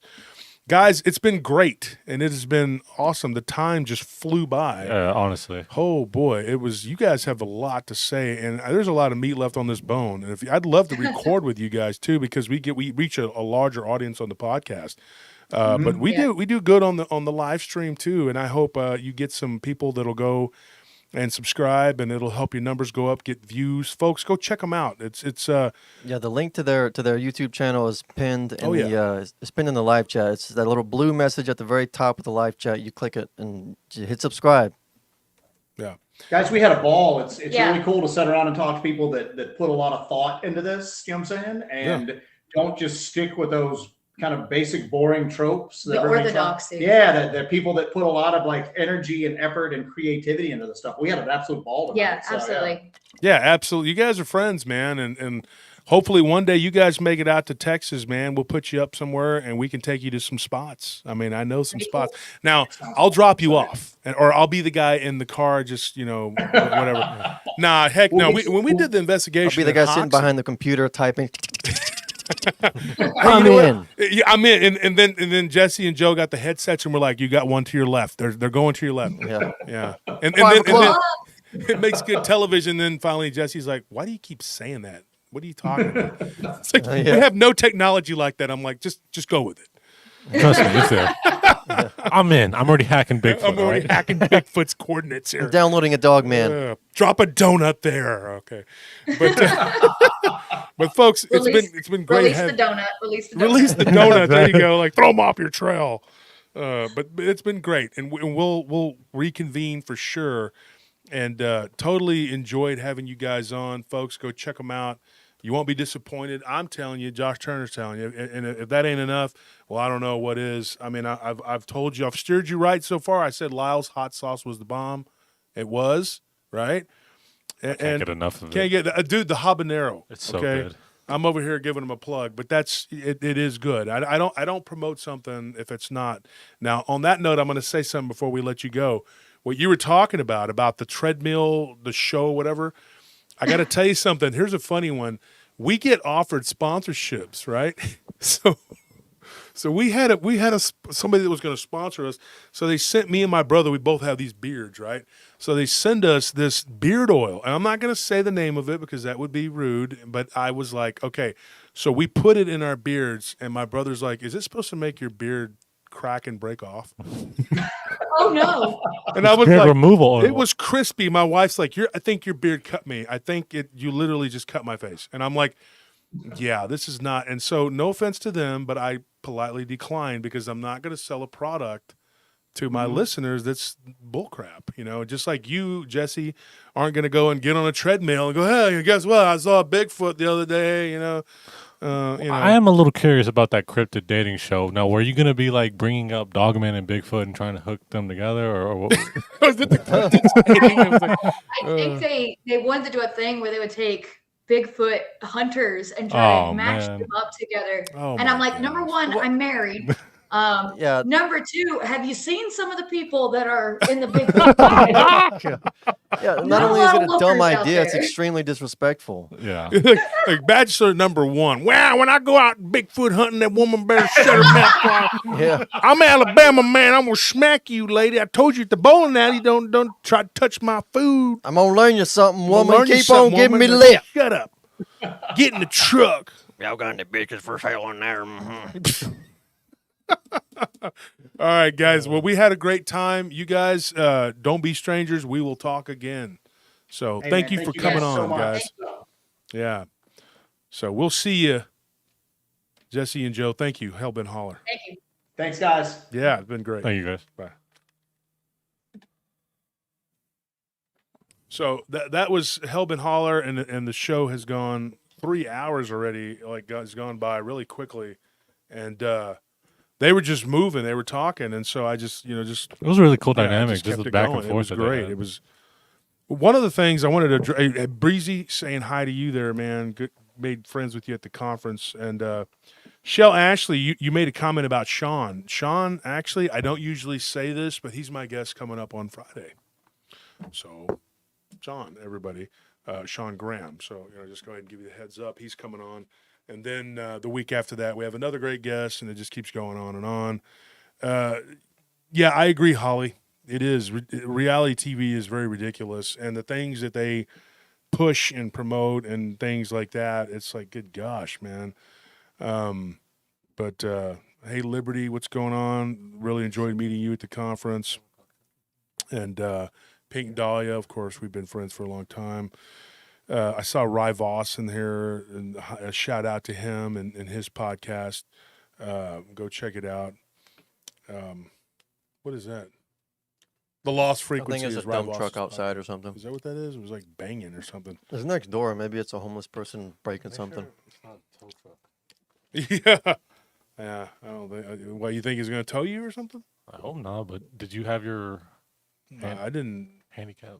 No. You don't have it on? Mm-mm. No, I didn't park there. When I went out there, I put it up. No. okay. You're parked in the handicap. Yeah, I know. Because Nelly has a. Yeah, I know, but I didn't know if you why put it you on. just announced that to everybody, but that's awesome. Great. I'm not personally, but So, anyways, thank you for everybody who showed up. Thank you to everybody who has subscribed. Go and check out Hellbent Holler. I'm telling you right now, you won't be disappointed. They do good work. I've watched some of their stuff, not as much as I would have liked. I don't have a lot of time. And I do try to support my friends and their channels. Go check out Barton Nunley. He needs to grow and get some subscribers to his channel. He does great work. And Lyle Blackburn. He's recently put his show on YouTube, right? Yeah. I think it was recent, and so he's trying to grow his subscriber numbers. He has a podcast he does good work. So go check out all these people. Good friends of mine, all of them. They support me, I support them, and we've been working. It's been great. But if you would just like and subscribe here on my show or our show or whatever you want to call it, your show. We're all together. Paranormal Roundtable. A big shout out to the paratroopers. Thank you to everyone who's a Patreon member. Now, we finally got it together, but we had a lot of stuff come up this past week in a lot of different areas of our lives. And I'm not joking. We had some serious things pop off. And so Anthony we're a little behind, but we're going to get your stuff to you. If you're owed stuff, just hit me up again. Let me know. We have to go through the Patreon and get everybody squared away. Anthony's going to be taking care of that this week. We are just guaranteeing we're going to get this done. We got to do the mail offs. We have the stuff. That's not a problem. It's just time. Time has been kicking our butts. We don't have a lot of time. I will say this though. If you guys tune in tomorrow night on Bettina's show, Crypto Normal Encounters with Bettina Moss, I'll be on, I think about 8 or 9. I believe it is. She's got something to say, and so do I. And unfortunately, we have to talk about a particular situation that's going on in the community. I didn't want to bring it to my show. She doesn't want to have to bring it to her show, but she got attacked. We all got attacked by the same individual, and so it's time to put a stop to that. And I'm sick of the trolling, and it turns out that he's got like 20 different accounts that he's been trolling us from. And unfortunately, he has a show and he has a following, and people buy into his crap. So, that's coming up tomorrow night. I hate to have to do that. I know people are like, oh, I don't like the drama. I don't either. I didn't ask for this. I didn't bring it. He brought it, and he wants to do the dance. Well, we'll dance. And I'm not afraid of you, by the way. Your threats don't scare me. I don't care. You're a dangerous person. I know you are. I can look and see it in your eyes. But just saying it out here so everybody hears it, I do believe that this person has been trying to build an alliance with others to try to bring me down. Been making comments and saying things through fake accounts that I now know are his accounts. I have proof.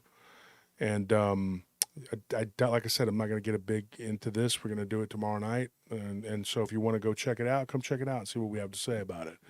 But this is how it should be done in this community. When someone goes about doing things underhandedly and does things like that, they need to be called out for it. And that's what is going on here. I know this person is going to do everything they can and lash out and try to attack and do everything they can. But what you've done is wrong. And you've hurt a lot of people, and you're trying to hurt more people, and I can't abide by it. So whatever you have to throw out there, go ahead, because I'm throwing mine out there tomorrow. Okay? Punk, I'll see you. All right. Thank you, folks, for tuning in. We love you. And unfortunately, things are the way they are, and we have to deal with stuff. But thank you for tuning in. What's going on? Okay. All right. Y'all got anything to say? Good night, whatever? Love you guys. Thank you so much. Thank you for joining us. Good night. We'll see you soon. All right. We'll see you guys.